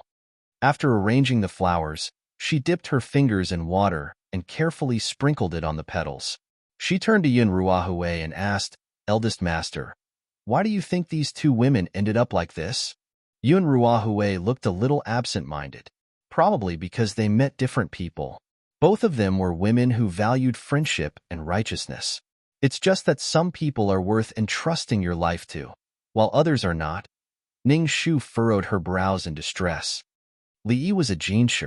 In the beginning, he was also affectionate and sweet. Zhang Shang, on the other hand, was extravagant and didn't take the imperial examinations. It was only later that he started studying. I really can't tell which one of them is worth entrusting your life to. Maybe it's hard to tell what's in a person's heart. Yun Ruahui's voice was a little obscure. Some people don't understand themselves. They think they are reliable, but in the end, they are just useless. Ning Shu nodded her head in agreement. She tilted her head and asked curiously, What would you do if you met a woman like Li Hua or Hua Xiaoyu? Yun Ruahui gently lowered her eyes, using her long black eyelashes to cover up the bitterness in her eyes. She forced a smile and said, People are destined to have boundaries when they are born. Perhaps it was best not to meet people with too much disparity in status in the first place. Even if they did meet, they should not get close to them. It would be better for both parties. No one will disturb anyone, and no one will harm anyone. In the end, no one will hate anyone. Ning Shu sighed. I remember what young Master Xiao told me before. The woman you were destined to meet unfortunately passed away. In your story, I think she was a very cute woman. My heart is in turmoil, so I would like to take the liberty to ask, why did she pass away, and when did she pass away? Yun Ruahui's body trembled slightly, and tears vaguely appeared in his eyes. She died 3 years ago. She died under a bandit's knife. Ning Shu felt a stab in her heart when she saw this. She immediately bowed deeply and said, I'm sorry. It was my recklessness that brought up young Master Zhao's sad memories. Please forgive me. It's okay. It's all in the past. Yun Ruahui blinked away the tears in his eyes and said with a smile, I just need to remember that the best of her will always live in my heart. Forgive me for forgetting myself. I'll go clean up first. Yun Ruahui turned to leave, but Ning Shu suddenly said, Young Master Xiao, there's something you might not know. About 2 hours ago, the fifth princess summoned me to ask about a case. Yun Ruahui suddenly stopped in his tracks. He turned around and asked, What did she ask you about?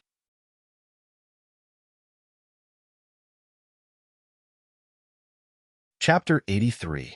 She didn't ask anything and only talked for about 15 minutes before ordering me to leave. However, something very strange happened right after.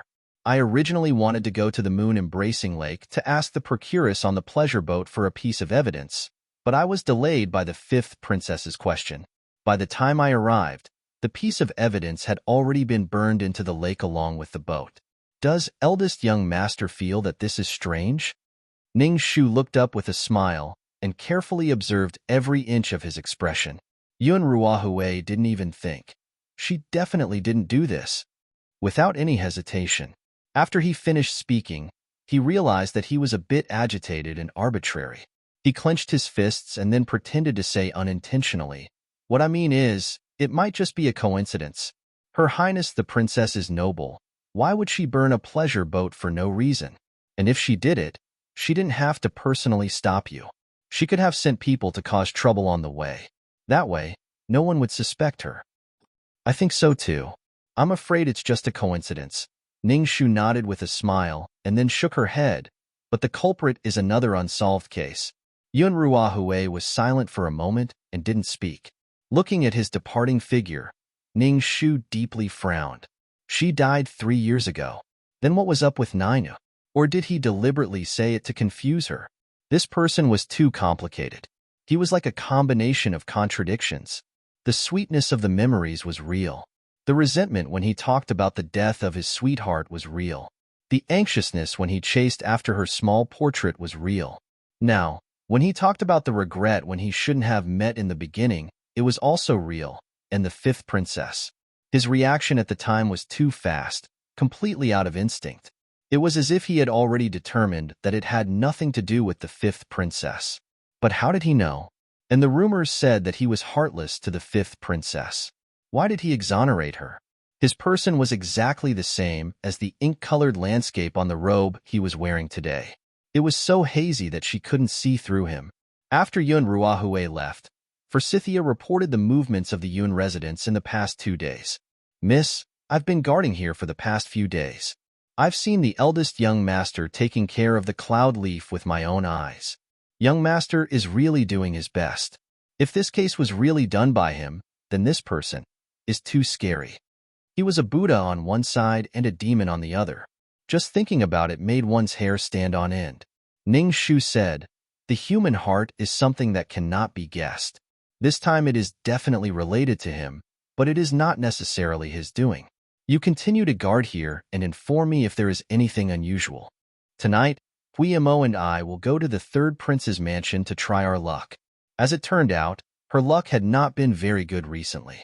Ning Shu waited outside the third prince's residence for 2 consecutive nights, but she didn't find anything. She didn't go to bed until it was almost dawn. Not long after, she was awakened by the sound of someone knocking on the door. Ning Shu angrily lifted the quilt. She heard Huimo outside the door. My Shitzi invites you. He is outside the mansion. She opened her sore eyes with difficulty and sighed. She forced herself to get up from the bed. Xiao Qing sat in the carriage and said elegantly, Wait for me at the 7-mile bridge in the evening. For what? Ning Shu just asked and quickly realized which mansion was not far from the 7-mile bridge. Her eyes lit up. The third prince's mansion? Xiao Qing nodded slightly. It is not convenient for you to go in and find clues by yourself. I will take you in. Remember to dress up before you come. Then what identity should I dress up as? Bodyguard? Xiao Qing raised the corner of his mouth and showed an expression that was not a smile. Obviously, he meant you think too highly of yourself with your height. Then, under Ning Shu's gloomy expression, he slowly said 3 words, Little eunuch, Ning Shu.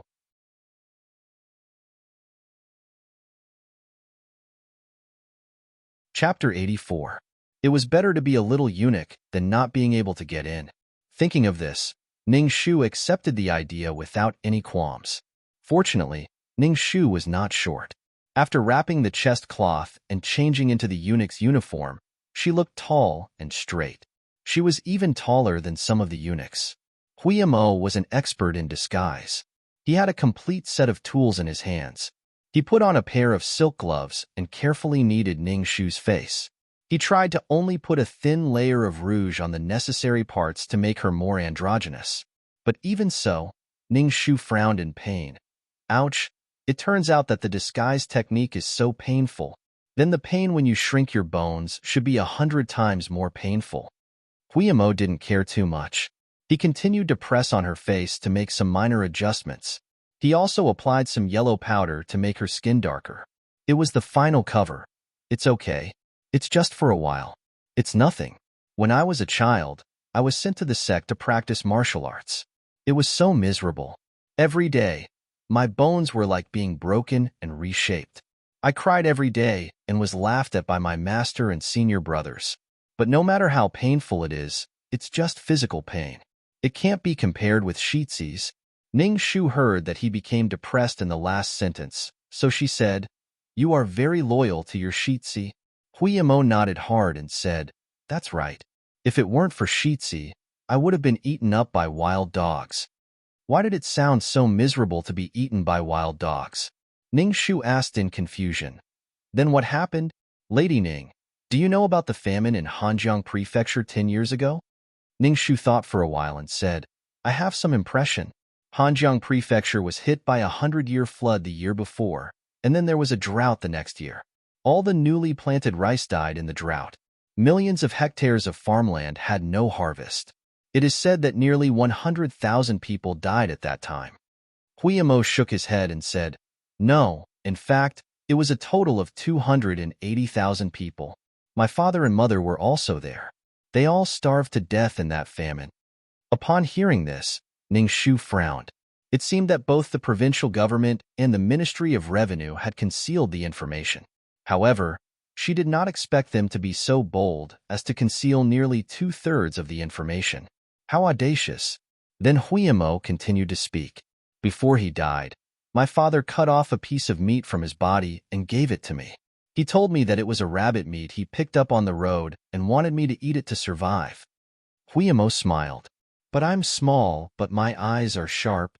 At that time, not to mention rabbit meat, even the grass on the ground and the ant holes in the soil had been dug out and eaten.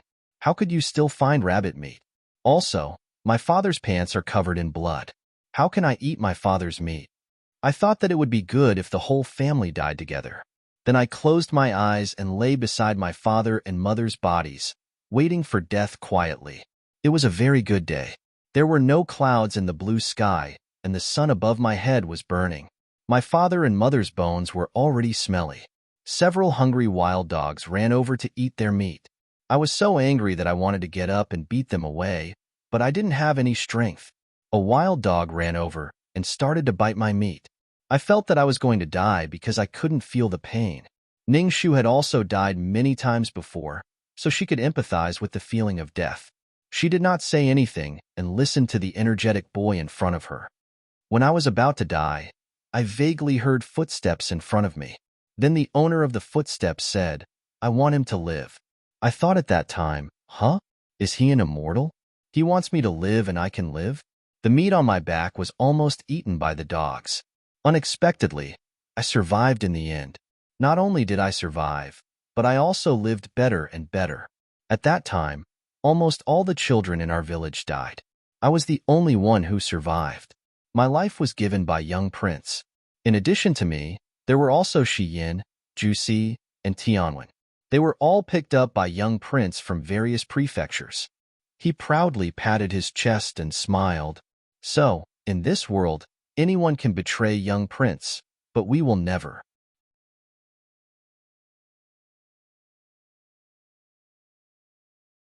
Chapter 85. After listening to his calm narration and looking at his sincere and vivid face, Ning Shu slowly curled up her lips and smiled. I kind of understand why he chose you to serve him. She didn't expect that Xiahou Qing was such a cold person and had the habit of picking up children everywhere. She really couldn't judge a book by its cover. Ning Shu rubbed the porcelain box in her sleeve. In fact, that man was not as unreasonable as she thought. Huiyamo was curious. Why? He was not very confident. In terms of martial arts, he was not as good as Shi Yan. In terms of flexibility, he was not as good as Tianwen. In terms of alertness, he was not as good as Ju Si. In addition to the little tricks such as autopsy and disguise, he had always been a little inferior in other aspects. Because there was vitality in your body, which could prevent him from being swallowed by the endless darkness and cold death when he was surrounded by the plum blossom kiss. Ning Shu thought so in her heart. She smiled and did not answer. Then she changed the topic. How many years have you been serving your master? It was almost evening and the appointed time was coming. Ning Shu changed into a full set of clothes and chatted with Huiyamo on the side of the chilly bridge. I have been serving my master since 10 years ago. In addition to practicing martial arts with my master, I have been serving my master. I am an old man serving my master. Then you should know your master very well. Huiyamo was very confident about this, of course. No one in the mansion knows young prince better than me. Then let me ask you, what kind of tea does he like to drink? Junshan silver needle? What color does he like to wear? Black and black are more often worn. Occasionally, he would wear cyan. When he celebrated the princess's birthday, he also wore frost and moonlight once or twice. Ning Shu raised her eyebrows. She always saw that guy wearing black. She didn't expect that he would wear such delicate frost and moonlight. She wondered what he would look like in them. Would he be as gentle and handsome as Yun Ruahue? She stopped her imagination and continued to ask, which master's brush and ink does he like? The sage of painting, Wu Daozi. What is the bone he often plays with in his hand? That's... Huiyamo almost blurted out. Xiahou Qing's voice suddenly came from behind him. I remember I reminded you before that the more you know, the faster you will die. Ning Shu was startled. She touched the tip of her nose and said with an embarrassed smile, Hee hee, we were just casually chatting. Your Highness need not take it to heart. Xiahou Qing snorted coldly and turned around to walk towards the carriage. Ning Shu smacked her lips regretfully. What a pity. So close. Huiyamo patted his chest with lingering fear. Thank goodness, almost. In the future, when he spoke to this Lady Ning, he had to be 10 times more careful. No, 100 times more careful. He must not be tricked by her again. Otherwise, if he accidentally betrayed the crown prince, how would he have the face to return to the Nanping prince's estate? Sob, sob, sob. It was too difficult. Seeing that she did not catch up, Xiahou Qing impatiently urged her. Why are you still standing there? Ning Shu looked over in confusion. She saw Xiahou Qing standing in front of the carriage and reaching out a hand. She looked at her little eunuch uniform and then silently looked at the sky for a while. Sighing silently, she ran over to take the step stool from Jiu Si's hands and placed it at Xiahou Qing's feet. Finally, she respectfully raised her hands to support Xiahou Qing's arms. Smiling, she said, Master, please. Xiahou Qing's lips curved imperceptibly. He stepped on the stool and got into the carriage.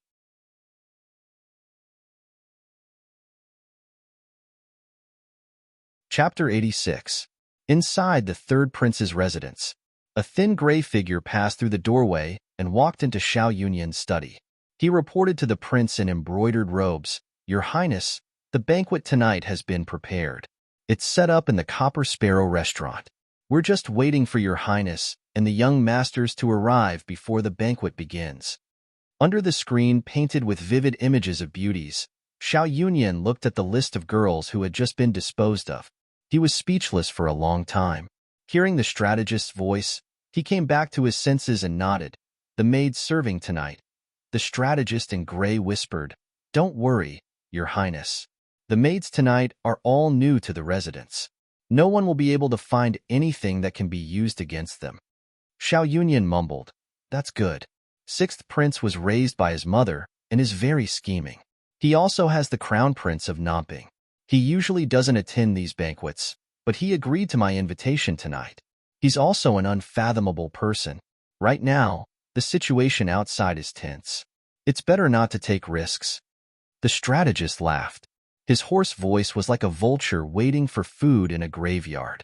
Is your highness worried about that rumor? Xiao Yunyan's eyebrows jumped. His wrinkled eyebrows were full of hesitation and indecision. The rumor outside is that the female corpse found in Phoenix Terrace is called Nainu. Do you think? The strategist comforted him. Your highness, don't worry. You're the son of the true dragon. Demons and evil spirits wouldn't dare to act rashly. Also, Furue saw her take her last breath with his own eyes. It was handled cleanly. The manor also checked. There were no abnormalities. No one will suspect our third prince's residence. That's good. Xiao Yunyan nodded. He lowered his head and continued to look at the list in his hand. He felt that each of his fingers was covered in blood. He immediately turned the list upside down on the table and said hesitantly, Sir, do you think I'm doing the right thing? The gray-robed strategist walked over and lit the beauty lamp on the table. He moved the candlelight in front of Xiao Yunyan and said in a hoarse voice, Your Highness, those who achieve great things do not bother about trifles. Which wise emperor in history did not have blood on his hands before he ascended the throne? To say something disgraceful, even if it was your imperial father, can you guarantee that he had nothing to do with the chaos in the palace 25 years ago? Then why did His Majesty faint in fright when Empress Zhou's soul returned? Your Highness, you are the eldest son of His Majesty. You should inherit the throne. What he was doing now was just to control those fence-sitters and prevent them from swaying left and right. As for those foolish women, they are infatuated with power and beauty. It has nothing to do with you. After they died, you also took good care of them, so your highness need not take it to heart. Looking at the dancing candlelight in front of him, Xiao Yunyan looked a little absent-minded. Is it really like this? Yes. The strategist nodded with certainty. He picked up the white handkerchief with the list of names on the table and held it in front of Xiao Yunyan. He bowed and advised carefully, since things have already started, there is no reason to give up halfway. For the prosperity of the future, the sacrifice of these ants was their glory. When you inherit the throne and prosper our great you, it will be a blessing for all the people. Is that so? Yes, that's it. The brief hesitation in Xiao Yunyan's eyes was bewitched by the words of the future described in the strategist's words. It broke inch by inch and turned into ferocious persistence. There is no turning back. Necessary sacrifices are indispensable. The death of 100 people in exchange for the people's livelihood. What is wrong with that? I am the eldest son of His Majesty. This throne should be mine. Only I can lead Great You back to the peak and create a new prosperity. He opened his red eyes wide and grabbed the list of names. Without hesitation, he placed it on the candle. In an instant, the dancing flames licked the white handkerchief enthusiastically, swallowing the names that represented the lives on it and turning them into black ashes, as if they had never existed.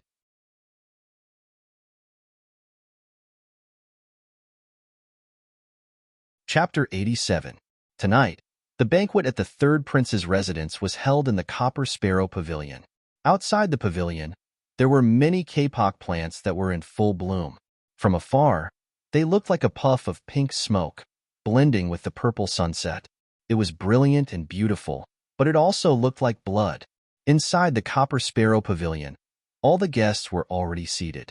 Ningshu obediently helped Xiahou Qing into the hall. She raised her head and quietly looked around. Xiao Yunyan, Xiao Yuni, and Xiao Yunsan were all present. The eighth prince, Xiao Yunjin, had also been dragged along, accompanied by other noble young masters. More than a dozen beautiful maids were pouring wine for them. The moment Xiahou Qing entered, the pavilion fell silent. Everyone looked over and heard the seventh prince, Xiao Yunsan, pursed his lips and said, "Third brother, I knew we shouldn't have invited Xiao's heir." Everyone was shocked. Xiao Yunsan continued, "Look, as soon as he came, all the girls in the pavilion looked in the same direction. They couldn't even pour the wine properly." He pointed. Sure enough, the yellow-robed maid who was pouring wine for him was staring at Xiahou Qing in a daze. She didn't even know that the wine was overflowing. Xiao Yunsan continued, "And the maids in purple and red robes over there. Just now, they were fighting to serve sixth brother. It really made people jealous." "Forget it. Forget it. I've already seen it clearly. We ugly people have no way to survive in front of you good-looking people. Boisterous laughter broke out in the hall. Xiao Yunyan, who had always been steady, also joined in. Seventh brother, you see, I know my place. Who doesn't know that half of the girls in the city are thinking about Xiao's heir and the other half are thinking about sixth brother? Mediocre people like us should live blindfolded. Amidst the laughter of the crowd, the yellow-robed maidservant's face was crimson red.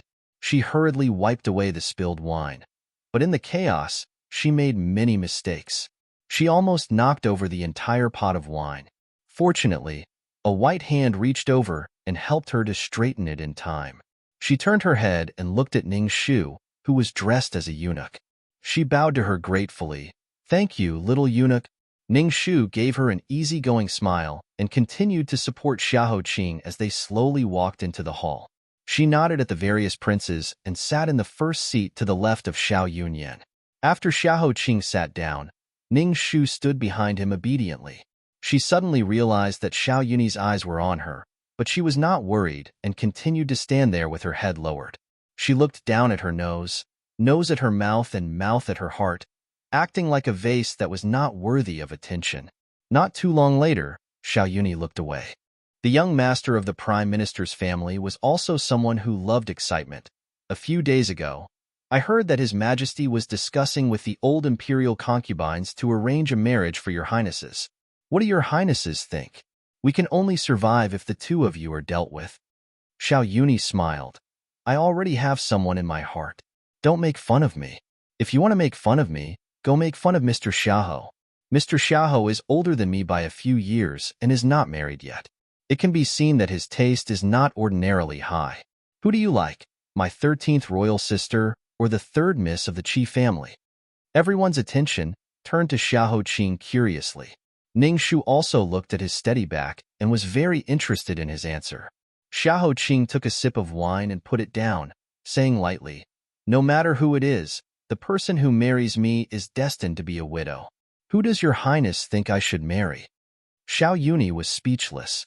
Ning Shu couldn't help but want to laugh. Xiao Yunyi originally wanted to kick this hot rubber ball to Xiahou Qing, but he didn't expect to be choked by Xiahou Qing's words. Everyone knew that Xiahou Qing's health was not good. No matter if he answered Princess Chongping or Qi-san, it was because he wanted them to be widows. However, her eyes quietly landed on Xiahou Qing's back. These words were too sad. She didn't know why, but Ning Shu's heart suddenly couldn't bear it.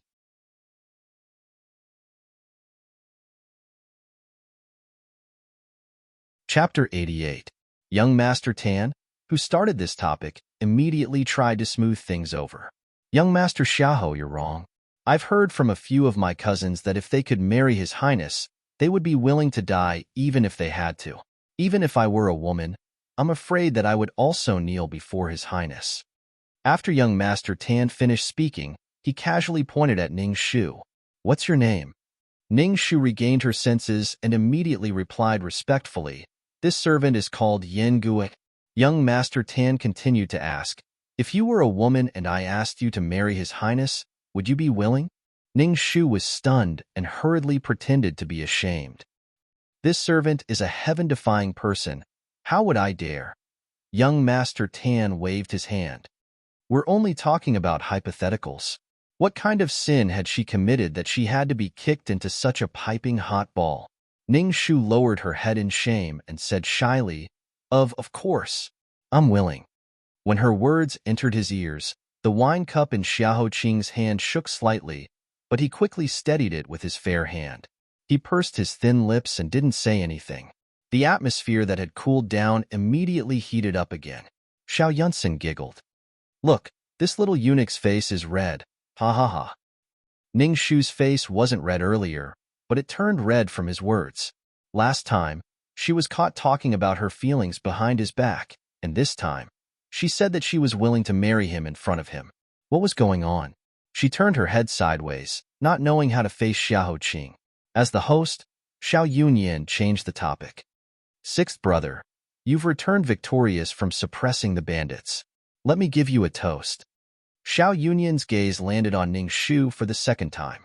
Hearing Xiao Yunyan's voice, he looked back and said, Thank you, royal brother, for your praise. After drinking with everyone, Xiao Yunyan put down his wine cup and chuckled.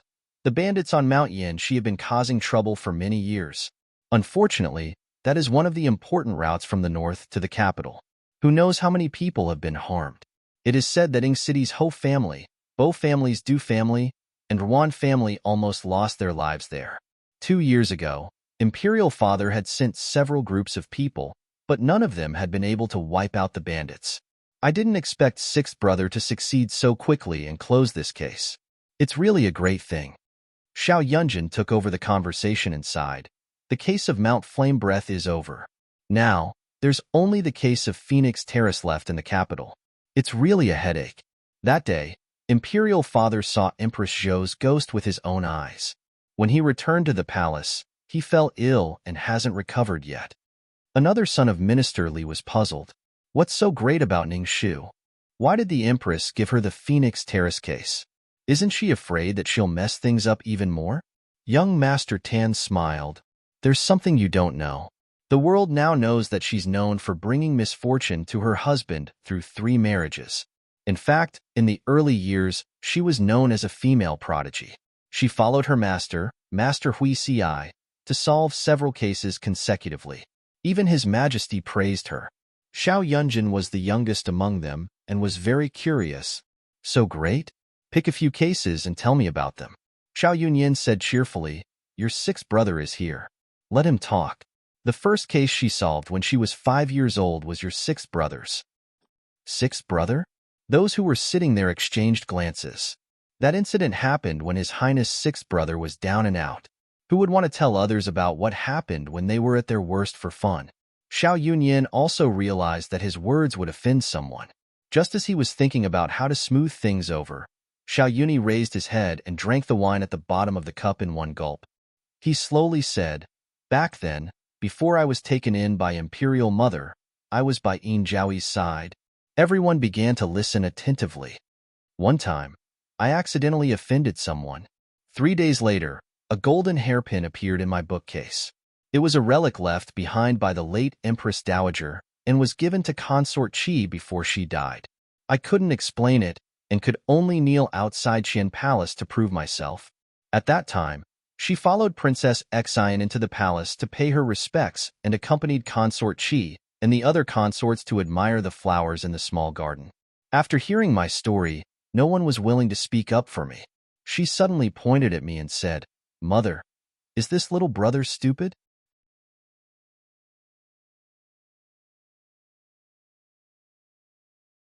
Chapter 89. Xiao Yunsen tapped his chopsticks. Heh, how bold. Xiao Yunyi's lips curled up as a gentle smile appeared on his handsome face that was completely different from his usual aloof temperament. At that time, his heart was immersed in despair.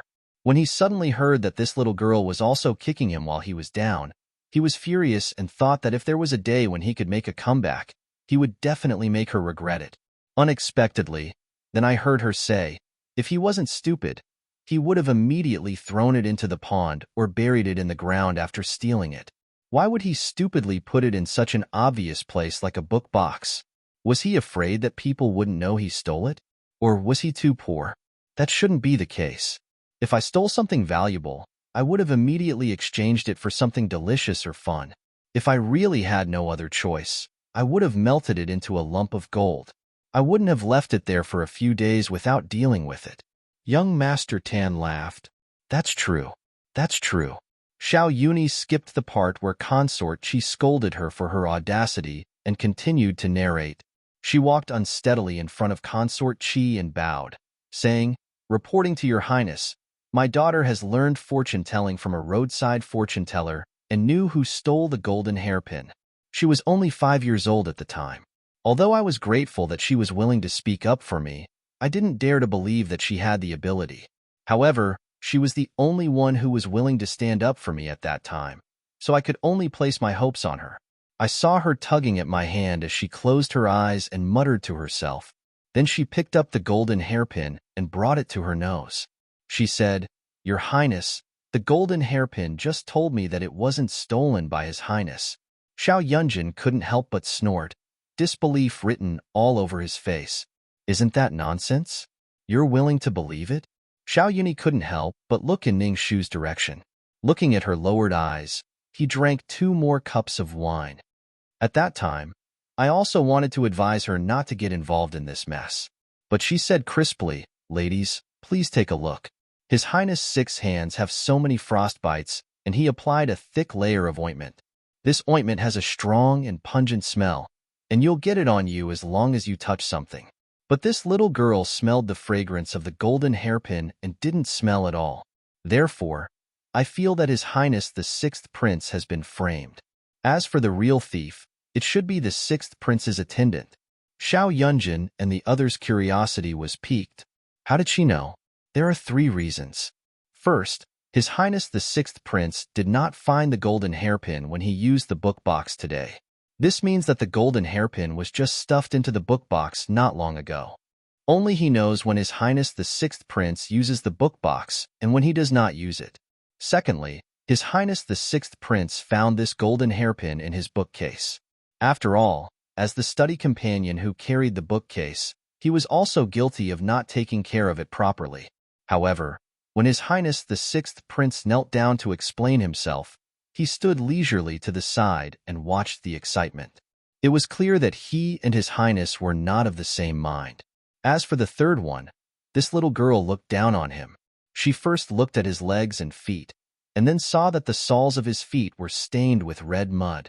This humble girl had once heard the gardener in the estate mention that this red mud was very precious. This humble girl had just followed my mother to visit the various concubines and discovered that only Consort Chi's garden had this kind of mud. Therefore, this humble girl thought that this page boy must have been punished by His Highness the 6th Prince and harbored a grudge in his heart. Thus, he secretly sneaked into the concubine's place to steal the golden hairpin and frame His Highness the 6th Prince. After Xiao Yuni finished speaking, everyone was suddenly enlightened. Then, they clicked their tongues and exclaimed, "She has such observational skills at the age of 5, and her analysis is so logical. She's really extraordinary." Later on, there were a few unsolved cases that were solved because she raised doubts for Master Hui Ci.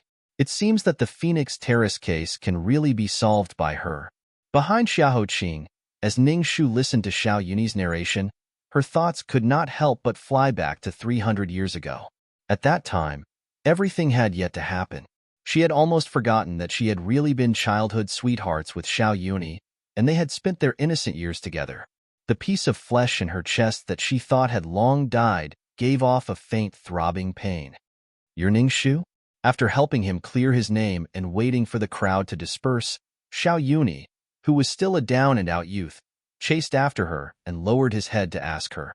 She couldn't remember how she answered. She only remembered that he had used that hand full of frostbites to hold her hand and then wrote the 3 words Xiao Yuni on her palm. He had said, "Remember, this is my name. You helped me once, and I'll repay you with a lifetime." A lifetime. Bitter ripples appeared on her lips. She had been full of expectations for what kind of life it would be, but in the end, "Are you dumb?" Xiahou Qing's voice suddenly rang in her ears. "Pour me wine." Ning Shu immediately regained her senses and bowed to pour wine for him. He took a sip and put it down with a frown. "It's not good. It's a little bitter. Pour it again." Ning Shu looked at the grape wine that the servants had just sent over in confusion. Could it be that it was a little bitter because it had just been opened? She immediately poured another cup. Xiahou Qing took another sip and frowned again. "Continue to pour it again." Ning Shu continued to pour it again. It was not until she poured it 4 times in a row that her patience ran out, and she was about to explode when she heard him say lightly, "I'm sober now." "Are you sober now?"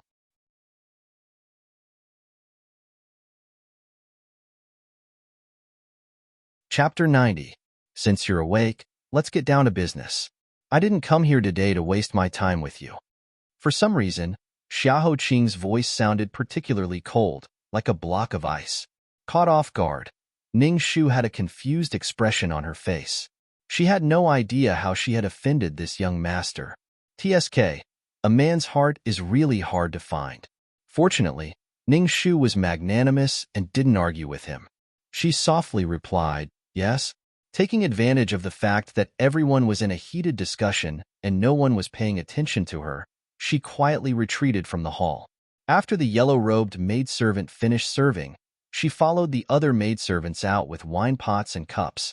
She saw someone looking for something in the courtyard with his head lowered. She took a closer look and recognized that it was the little eunuch who helped her in the hall. She hesitated for a moment and was a few steps behind the others. She walked toward Ning Shu and thanked her solemnly. "Young eunuch, thank you for helping me. Otherwise, I wouldn't have escaped punishment today." Ning Shu looked up and recognized her. She smiled modestly and said, "It's just a small matter. It's not worth Mrs. concern." Then she anxiously bent down and continued to search in the grass. The yellow-robed maid asked curiously, "What are you looking for?" Ning Shu frowned. "My amulet." But she didn't find anything in the grass. Just as she was about to sigh sadly, her eyes suddenly slid over the yellow-robed maid. She showed a surprised expression. "I've been looking for it for a long time. It turns out it was with Miss." The yellow-robed maid looked down in surprise and found a small yellow amulet in her skirt. She quickly took it off and handed it to her. "Are you talking about this?" Ning Shu quickly took it. "Maybe when I was holding the wine pot, I accidentally caught it on Mrs. Pendant. It's really good that you didn't lose it. That's really good. Is this amulet very important to you?" Ning Shu carefully touched the amulet and then carefully put it in her sleeve. Her eyes were full of treasure and sadness. "Of course. This is the only thing my sister left for me before we parted. If I lose it, I won't have it anymore." Those who were good-looking would eat better wherever they went. Although Ning Shu was dressed like a eunuch, her face was particularly delicate and pretty. Her bright eyes were full of sadness, making people feel pity for this young man. The yellow-robed maid could not help but ask, "Did something happen to your sister?" Ning Shu's eyes were filled with tears. She forced a smile and said, "Miss, you may not know this, but my family met with a disaster several years ago. My family, my elder sister and I were taken away by human traffickers and sold separately. Since then, we have lost contact with each other. Later on, after many years of hard work, I found out that elder sister had been sold to a prince's mansion to make a living. However, there are many princes in the capital, and I really don't know which one. I'm afraid that I won't be able to find elder sister in my entire life. If it wasn't for the fact that they had nowhere else to go, who would sell themselves to others as a slave?" The yellow-robed maid felt the same way. She asked with sympathy, "What's your sister's name? Tell me, maybe it's in our third prince's residence." Ning Shu looked expectant. "Really? Thank you, miss. My elder sister's name is Wan Lu. I don't know if miss has heard of her before?" She was talking about one of the remaining girls in the dance troupe. The yellow-robed maid thought carefully and then said, "Wan Lu? I have vaguely heard this name before, but I've only been in the palace for 2 months, so I'm not familiar with her. I only know that she fell sick a while ago and was sent by His Highness to a farm outside the city to recuperate." "Really? That's great. I've worn out iron shoes for many years, but I never thought that I would actually find her. Mrs. Great Kindness, this humble one will never forget it." Ning Shu excitedly bowed to her with clasped hands. The yellow-robed maid quickly helped her up. Ning Shu wiped away her excited tears and asked in confusion, if she was only sick, why did she have to be sent outside the city? The yellow-robed maid smiled and said, "You don't know this. The first day I entered the palace, I heard from the housekeeper that the servants in our third prince's palace are not like the servants in other palaces. No matter if you're sick or injured, as long as you have one breath left, you have to continue working for the master. His Highness the third prince treats us very well. Anyone who falls sick, he doesn't force us to take care of them. Instead, he sends them to a farm to recuperate. If they're willing to come back after they recover, they can continue working. If they're not willing, when they recover, they'll find a good family to marry into as a reward for serving the master. So, to be able to work in the third prince's palace is a blessing from my previous life, don't you think?" The young girl's heart was filled with respect and joy. "So it's like that." Ning Shu nodded seriously and smiled. "Then it's a great blessing. But I don't know which farm it is outside the city?" The yellow-robed maid shook her head and said, "That I don't know. You'll have to ask the housekeeper." but the housekeeper is busy and doesn't allow us to ask." She wanted to say something, but a steward mama suddenly walked to the corner of the hallway and pointed at her, reprimanding, "I was wondering why the number of people was wrong. So you're here to laze around. The guests are still waiting in the hall. Do you not want to live anymore?" The yellow-robed maid didn't have time to greet Ning Shu. She hurriedly ran over and quietly begged the mama for mercy. The mama forcefully pinched her and then looked at Ning Shu from a distance across the hallway. Her eyes were very cold. Ning Shu returned a shy and harmless smile.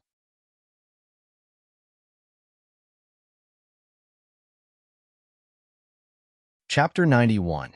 Looking at the backs of the servant and the yellow-robed maid, Ning Shu's eyes flashed with deep thought. She didn't have time to take a breath and immediately turned to walk towards the stables. "Stop! Who are you?" The people of the third prince's residence were extremely vigilant. Before she could get close to the stables, she was stopped by the guards. Ning Shu took out the waist token of the Prince of Nanping's residence and smiled. "I'm from the Prince of Nanping's residence. It's like this. Our residence's carriage was on the way to the banquet.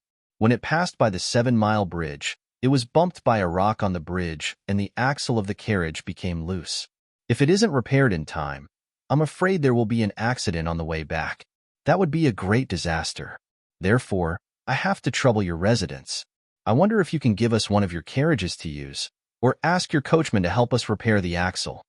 Hearing her words and the fact that it was related to the safety of the Prince of Nanping's residence, the guard hurriedly said, "Wait here.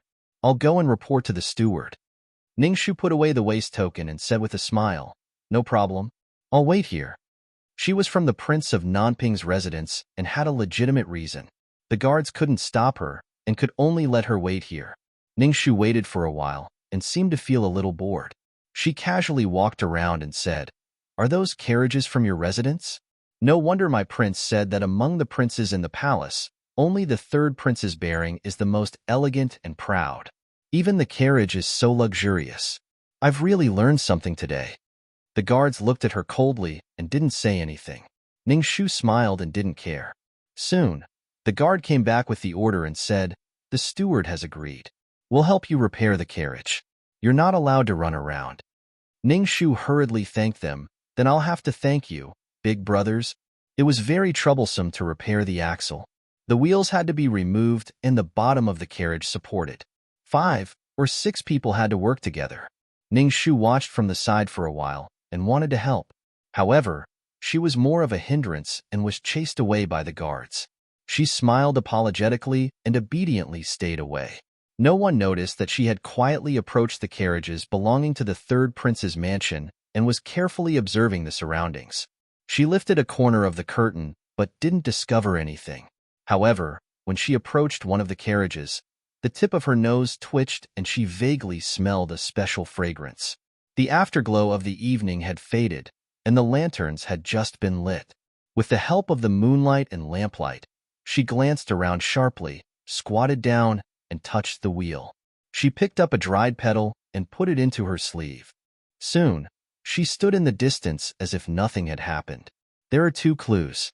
First, according to a new maidservant in this mansion, when the maidservants of the third prince's mansion fall ill, they will be sent to a manor outside the city to recuperate. Therefore, this should be Xiao Yunyan's excuse to cover up the maidservant's death. Second, if he wants to send the sick maidservant out of the city, he must use a carriage. Therefore, I just went to investigate the situation of the carriages in his mansion. On one of the wheels of one of the carriages, I found a type of flower called acacia. This flower's fragrance is very strong and won't dissipate for a few days. However, because the fragrance of acacia is too overbearing, it destroys the elegance of the carriage. Moreover, the conditions for planting the flower are very strict, so it is not commonly seen. The banquet had ended. The princes and young masters were following Xiao Yunyan to admire the flowers under the moon. It was a very elegant scene. Behind the crowd, Ning Shu carefully supported Xiahou Qingzhuang at the back and quietly reported the situation she had just scouted. Xiahou Qing said, "It is used in the memorial hall to cover up the strong smell of corpses. It is also occasionally used in the prison of the Ministry of Justice when they are fishing corpses out of the river." Ning Shu nodded. Yes? I guess that Xiao Yunyan is most likely using this type of flower to cover up the smell left behind by the patient on the carriage.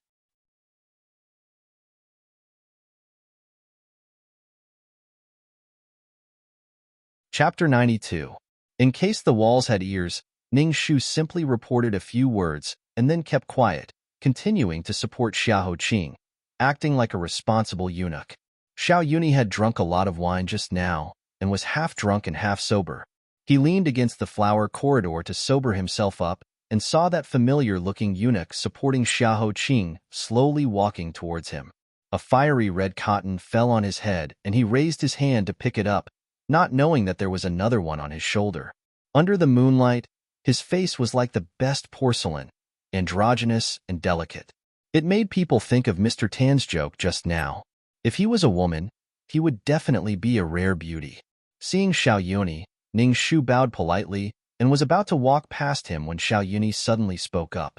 She heard Xiao Yuni ask, "Your name is Yengue?"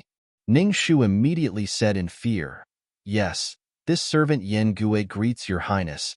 Xiao Yuni used his gaze to trace the shape of her eyes and murmured, "Your eyes are so similar to hers." Similar to who? Xiao Yunyan and the rest had been chatting in front for a long time, but they did not see Xiao Yuni and Xiao Qing following them. So they turned back to look for them and vaguely heard this sentence. Feeling Xiao Yunyan's suspicious gaze, Ning Shu's breathing stopped. Huiyamo had helped her completely change her appearance, but he did not prevent her eyes from being recognized. This part could not be changed. Others might not be able to recognize her, but Xiao Yuni was too familiar with her. Xiao Yuni smiled. "Royal brother, you heard wrong. I said that this Yengue eunuch's eyes are very similar to the eyes of a fox I raised in the past. They are both sharp and intelligent. It's a pity that my fox ran away secretly one day and I couldn't find it anymore. Let me see, let me see." Xiao Yunsu was usually frivolous. At this time, he also came up to Ning Shu and looked her up and down. He chuckled and said, "This eunuch's eyes are really good. They are even more beautiful than the courtesans of 100 Fragrances House."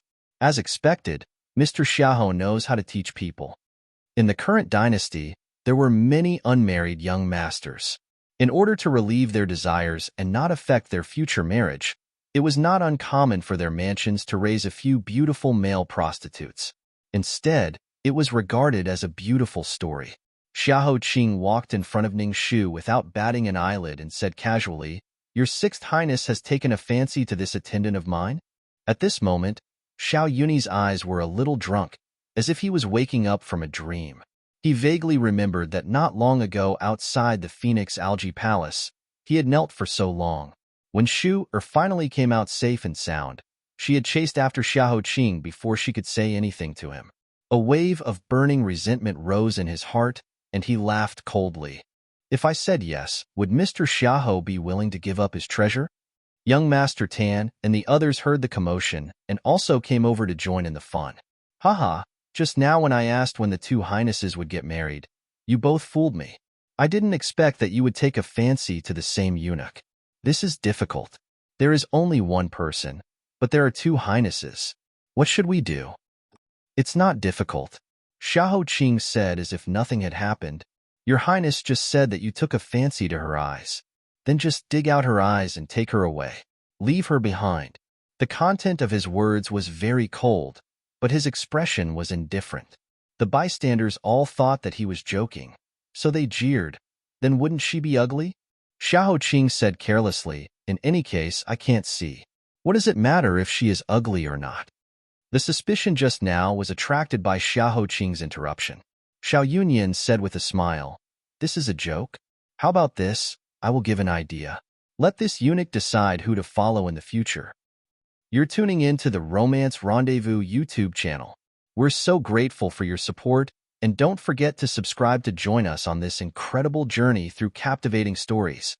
Your generosity through donations truly makes a world of difference, as it's the primary source of revenue that allows me to expand and enhance this channel for you. Thank you from the bottom of my heart for being a part of this adventure.